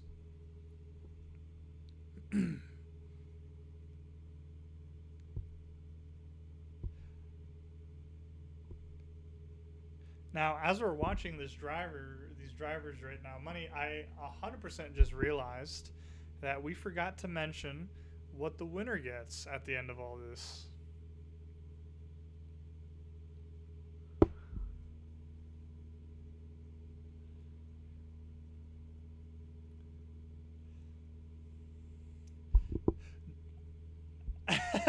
No, by all means, go for it, ladies and gentlemen here. We have a very, very cool prize money. Our director of motorsport here will give the reward. I honestly didn't realize there was a reward until you mentioned something. So by all means, please.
Yeah, absolutely. We 100% appreciate all of the drivers here.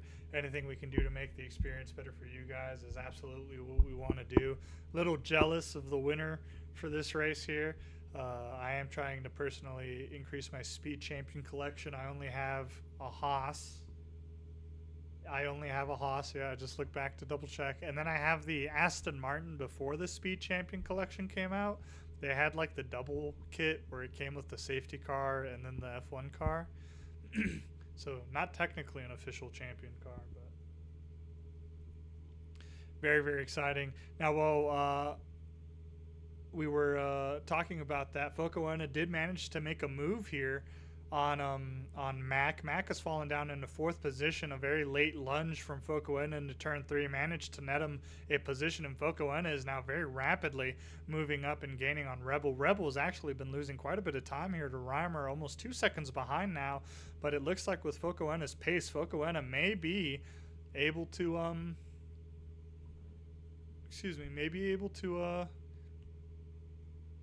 go for Reimer.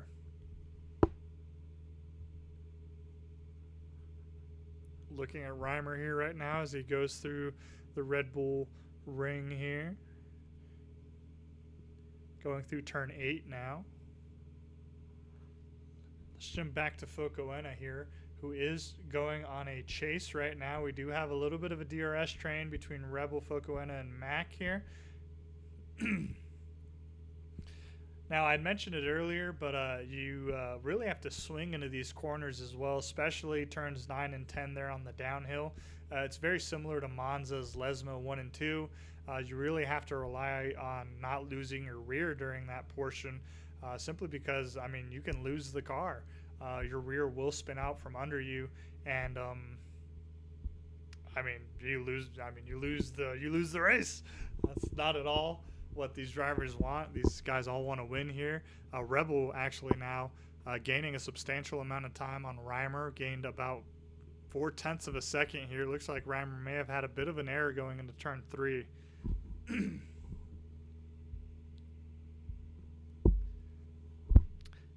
I haven't eaten.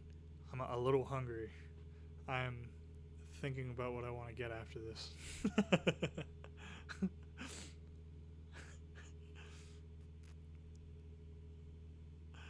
Oh. Yeah, not prepping for that was a doozy. Not doing that again.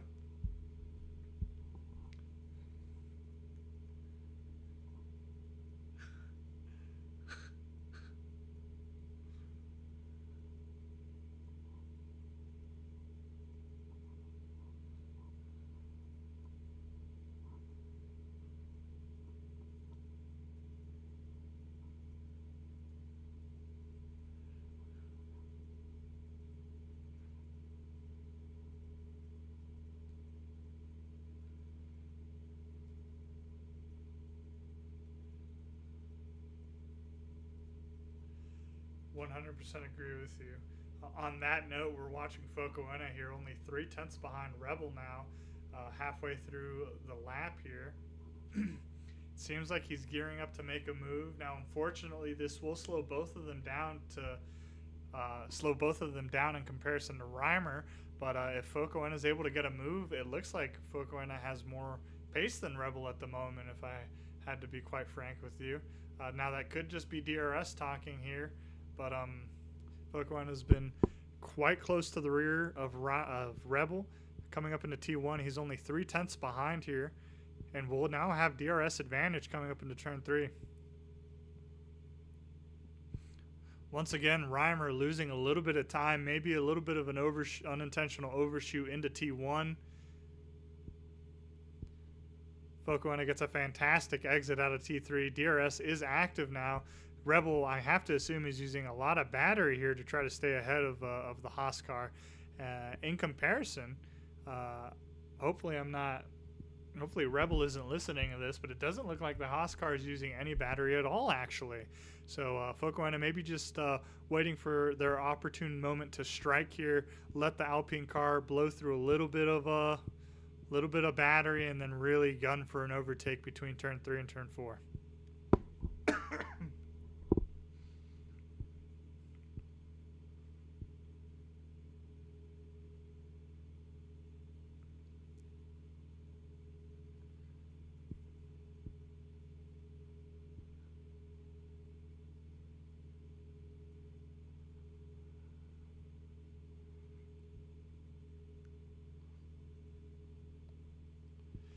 Huge DRS moment here as Focoena closes the gap to sub 2/10 here. Decides not to go for a dive, actually. We see a masterful control from Focoena here, despite being in the slipstream of Rebel. Now taking, once again, advantage of the DRS. Rebel using a fair amount of battery here to try to gain a little bit of time from Focoena. Unfortunately, Focoena is just able to stay on his rear. Mac also this entire time has managed to stay at least within a second. As I say that, actually, Mac seems to have a little bit of a moment. Lost about 2/10, regained the 2/10 here, and is still just sitting behind the Haas car. I'm very curious if if these drivers are maybe waiting to make a move after the pit stop, or if they're trying to see if Rebel's able to gain any time, and Rebel decides to go into the pit lane, ladies and gentlemen. Rebel goes for a very, very early pit stop, and we'll have to see if he gets another 10-second. We see major lockup moment from Rebel as he tries not to get another 10-second penalty. A little funny. Thankfully, Rebel did not go 3 for 3 here. But what do you think, Money? Do you think Reimer really has this in the bag, or do you think Focoena or Rebel are able to pull something out of the bag? Or Mac, honestly.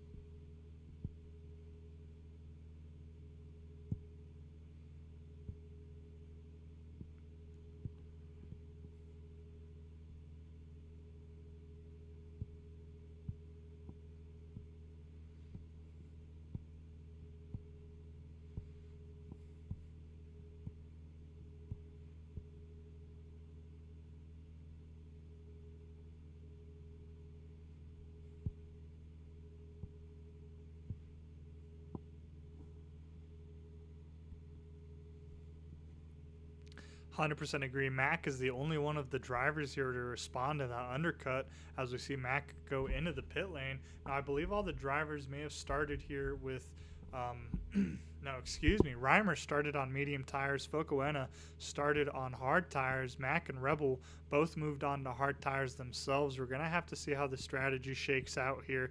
I do agree. I do believe Rebel's undercut here may have been a fantastic maneuver. He has clean air. He doesn't have to worry about cars behind him going for dives. He is currently within the pit window time to undercut Reimer at the moment.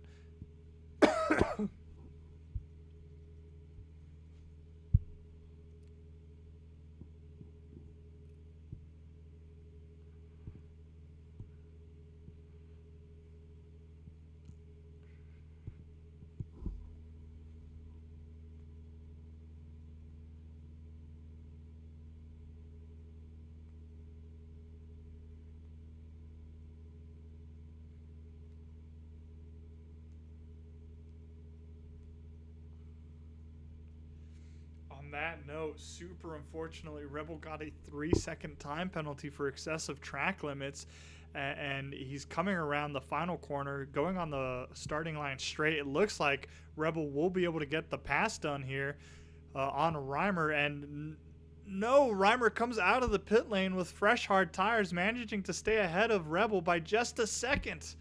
Huge, huge moment. Not only that, but of course, Rebel suffered the 3-second time penalty for trying to push the car as hard as he did here.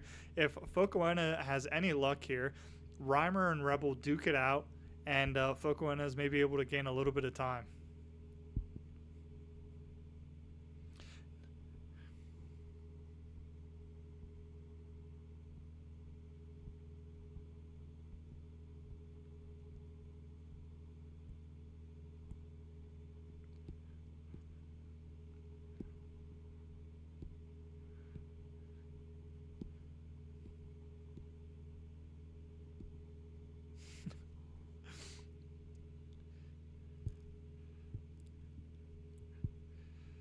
Reimer and Rebel have closed the gap to Focoena to under 15 seconds here at the moment. Focoena is only losing pit lane time right now at the moment.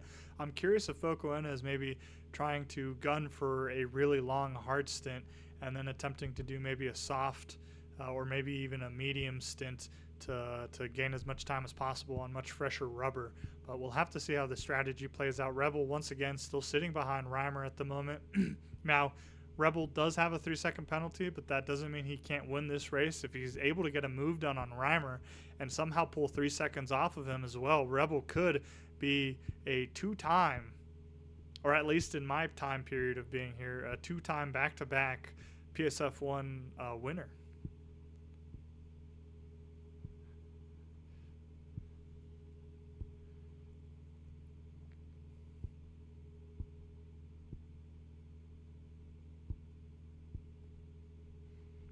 Currently on the nose camera of Rebel, and as soon as I said that, it goes off the nose camera. They have now closed the gap to Focoena here, down to 13.5 seconds here. Not only is Focoena losing time to both cars behind him, but he's going to be losing time to Mac as well. Now, while Focoena may be struggling to get a first place finish, he can still finish as a top 3 driver in the playoff season. As we now watch Rebel set a purple sector 1 here as they come through turn 3. Very meticulous action, as Money had mentioned earlier. This was very much the same of what happened last season in Abu Dhabi. It was just 4 drivers, and it was just kind of this slow and steady wins the race kind of thing. You don't win it all in lap 1 here, but strategy will be the defining factor for all of our drivers at the moment here. Rebel has managed to stay within a second of Reimer despite the 2-lap tire difference here, so it's been a pretty phenomenal drive from Rebel here so far. Unfortunately, that 2-second or 3-second penalty was a huge blow, but that once again doesn't take him out of contention, as Rebel now sets the fastest lap of 106.699. If Rebel applies enough pressure to Reimer here, we could see Reimer committing enough mistakes and getting a 3-second time penalty himself.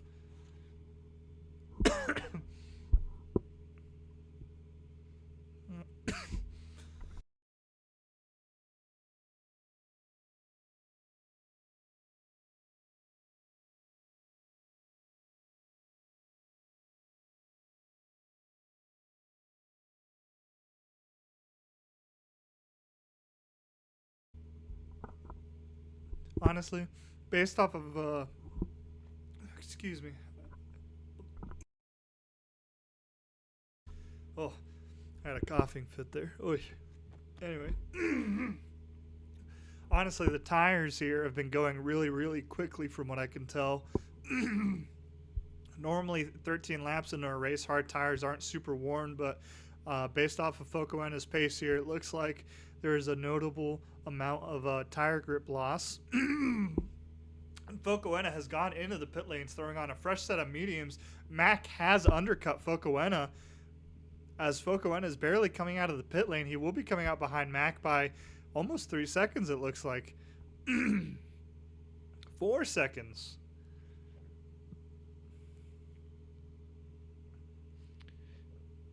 very, very unfortunate moment here.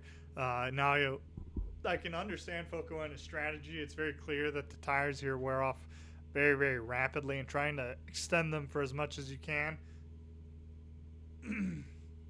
is maybe the best thing you can do here. Now, Focoena will be racing against Mac here for a podium finish nonetheless. This will be our top three for season 13. Reimer, Rebel, Mac, and Focoena, all of these drivers are racing in their home cars. All of these guys have been, again, in their respective cars this entire season, barring maybe late appearances and they had to get thrown onto a different vehicle. But I'm very curious to see what their draft capital is going to look like moving into season 14.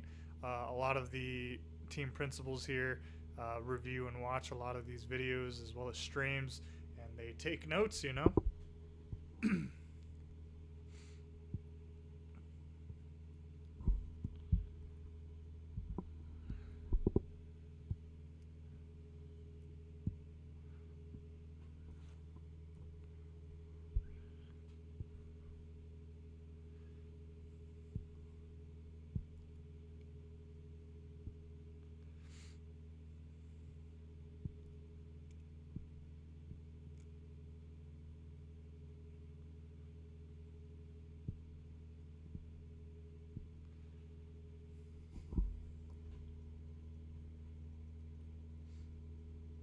So to help clarify as well, I believe we've mentioned a few times here the draft, but here at PSF1, we at the start of every season, we pick a set of team principals to represent 9 out of the 10 teams. We leave Kick Sauber as the reserve driver team, and these team principals get to, in the same fashion as football, get to pick drivers in a snake draft. So a lot of these guys are in the positions they are now, maybe by pure luck, or maybe because they happen to know the team principal, or maybe because the team principal has seen them race before. So it's been a very, very interesting season and a very interesting layout as well. It's been very entertaining watching some of the dark horses that had no prior history in the league come out and make a huge showing of their skills. Reimer is one of those drivers. I believe this is Reimer's first year in PSF1.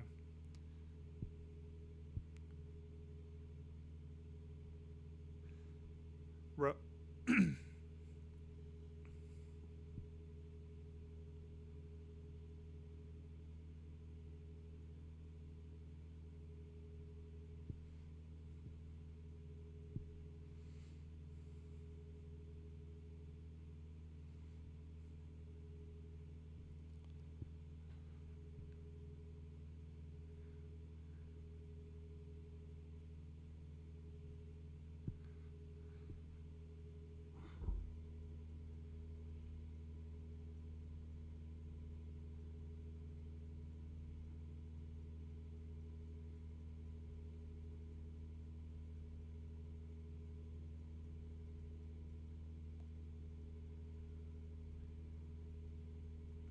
100% agree with you. Now, unfortunately, well, not unfortunately, I guess, but my top 2 first round picks, if I were a team principal, would have to be between Reimer and MSA Samad.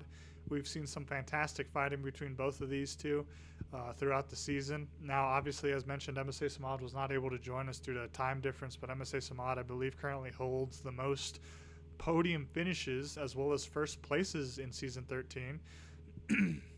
Which is something that the team principals will obviously have to consider as well.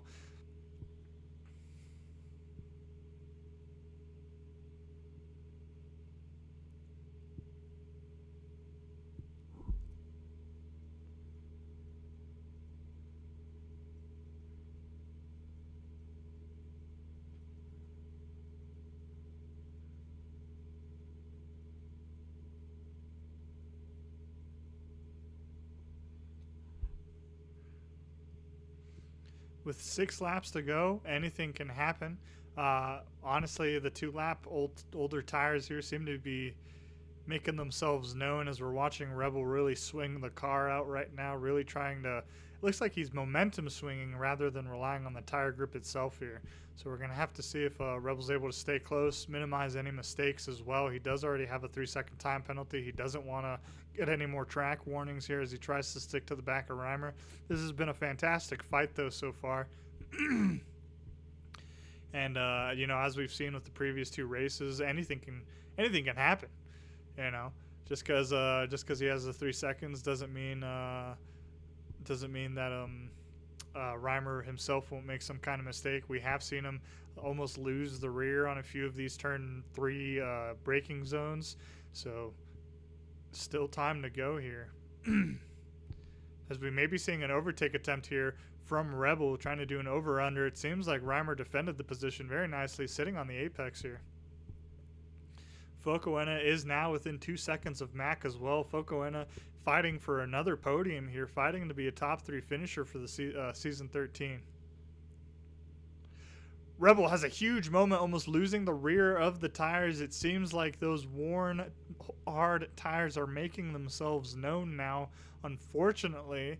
I'm not too sure if Rebel will be able to reclose that gap, as it looked like he was relying a lot on the DRS that Reimer was giving him.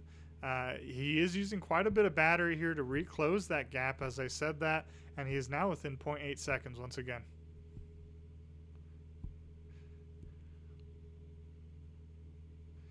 With 5 laps to go here. Oops, I apologize.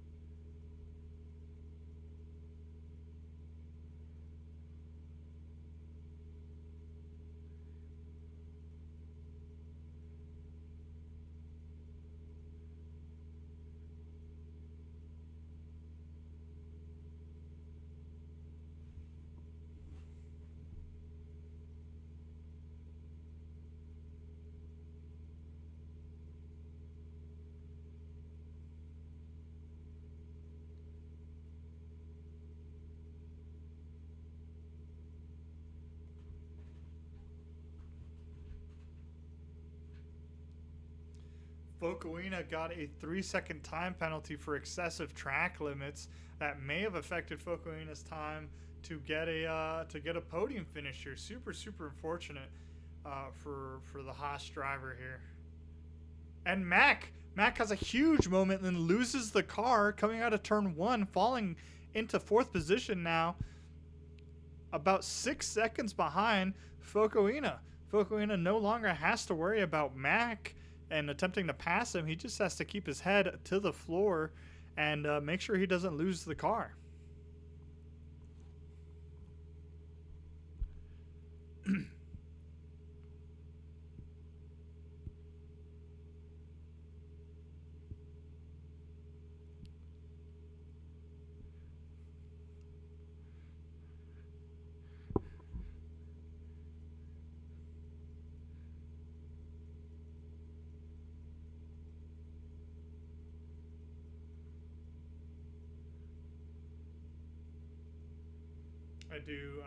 I do agree. I do believe this is pretty much the end of the race.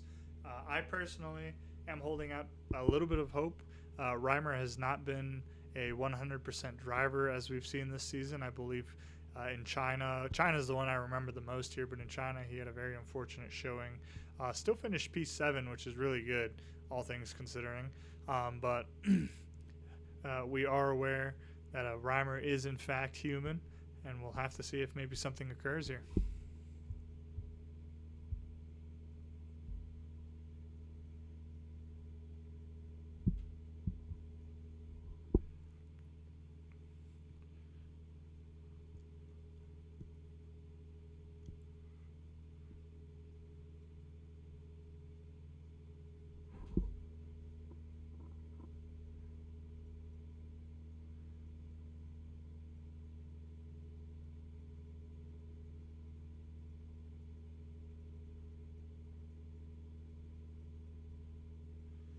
Coming up on the second to last lap here.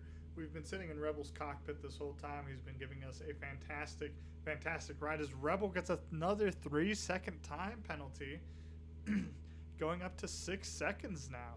Uh, very, very unfortunate. We have been watching Rebel really push this car, really push these old tires. A fantastic, fantastic effort from him to try to keep his number one spot here in the server. Unfortunately, though, there will be no back-to-back seasons for Rebel here. Rebel the Conductor, as I dubbed him at the end of Season 12. He had a fantastic drive in Season 13. He is closing the gap once again, but unfortunately those old tires are just making themselves known now.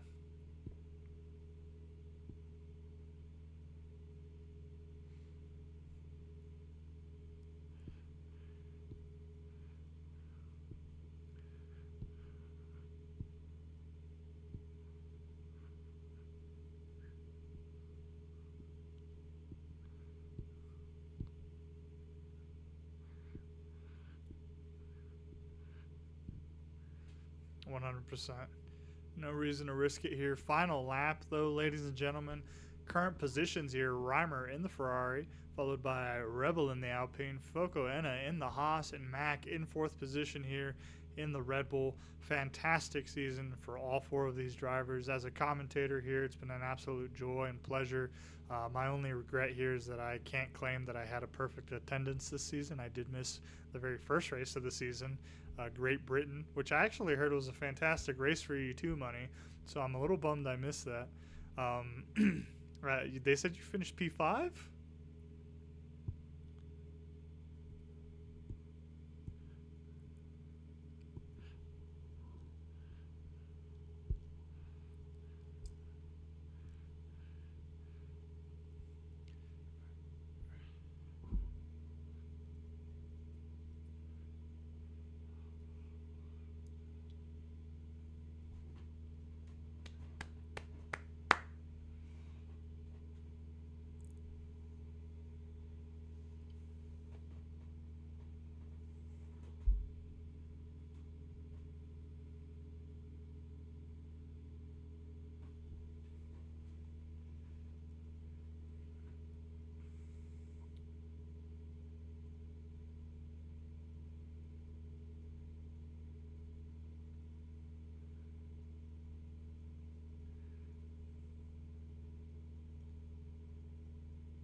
100%. Fantastic, fantastic season from all three of these drivers. We're currently watching our final Season 13 podium celebration here. Reimer in the middle, Rebel on the right side, and the Haas driver there, Foco Enna, who has been fighting to get a podium all season and manages to get two in one day here in our playoff run for Season 13. Fantastic, fantastic end to this season. Now, for old time's sake here, I will be pulling up our season calendar as our ending screen to look back on the memories, of course. We've had a great season here. A lot of very, very memorable races, if you were to ask me. Mexico was a fantastic race. Brazil was a fantastic race. Suzuka was a crazy race. I really enjoyed watching Suzuka. Let's see. I believe Las Vegas was a very, very fun race as well to watch. China had its major moments, and then Canada had some pretty great defending and some pretty big moments as well. So we've had a lot of fantastic races here to look back on. A lot of these were saved to our YouTube channel. If you guys are interested in looking back on that history, and oh my gosh, looking back on that history, I just realized how badly I've been performing this playoff commentating season for me. I think whatever, it's fine. With the double mutes, I apologize. I had a pretty abysmal commentator performance as well on my end, but I'm waiting to see if any of our drivers here will join me for any kind of conversation. Fantastic drive from everybody here. Once again, Reimer, our season 13 champion here at Purple Sector F1 Racing League. If you think you would be interested in joining, there should be a link below to join our Discord. Please feel free to join. I will give everybody here a sneak peek, but there is considerations to open up beyond past F1. So if you're interested in seeing the future of PSF1, do join us. We'd love to have more people. We'd love to have more racers across the board, regardless of your sim. Obviously, if you like F1, we like F1 too. But anything you'd like to say here, Money?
All right, ladies and gentlemen. And with that, I've been your Season 13 commentator, Wild Hero, and I look forward to seeing everybody again here in Season 14. Have a great rest of your night.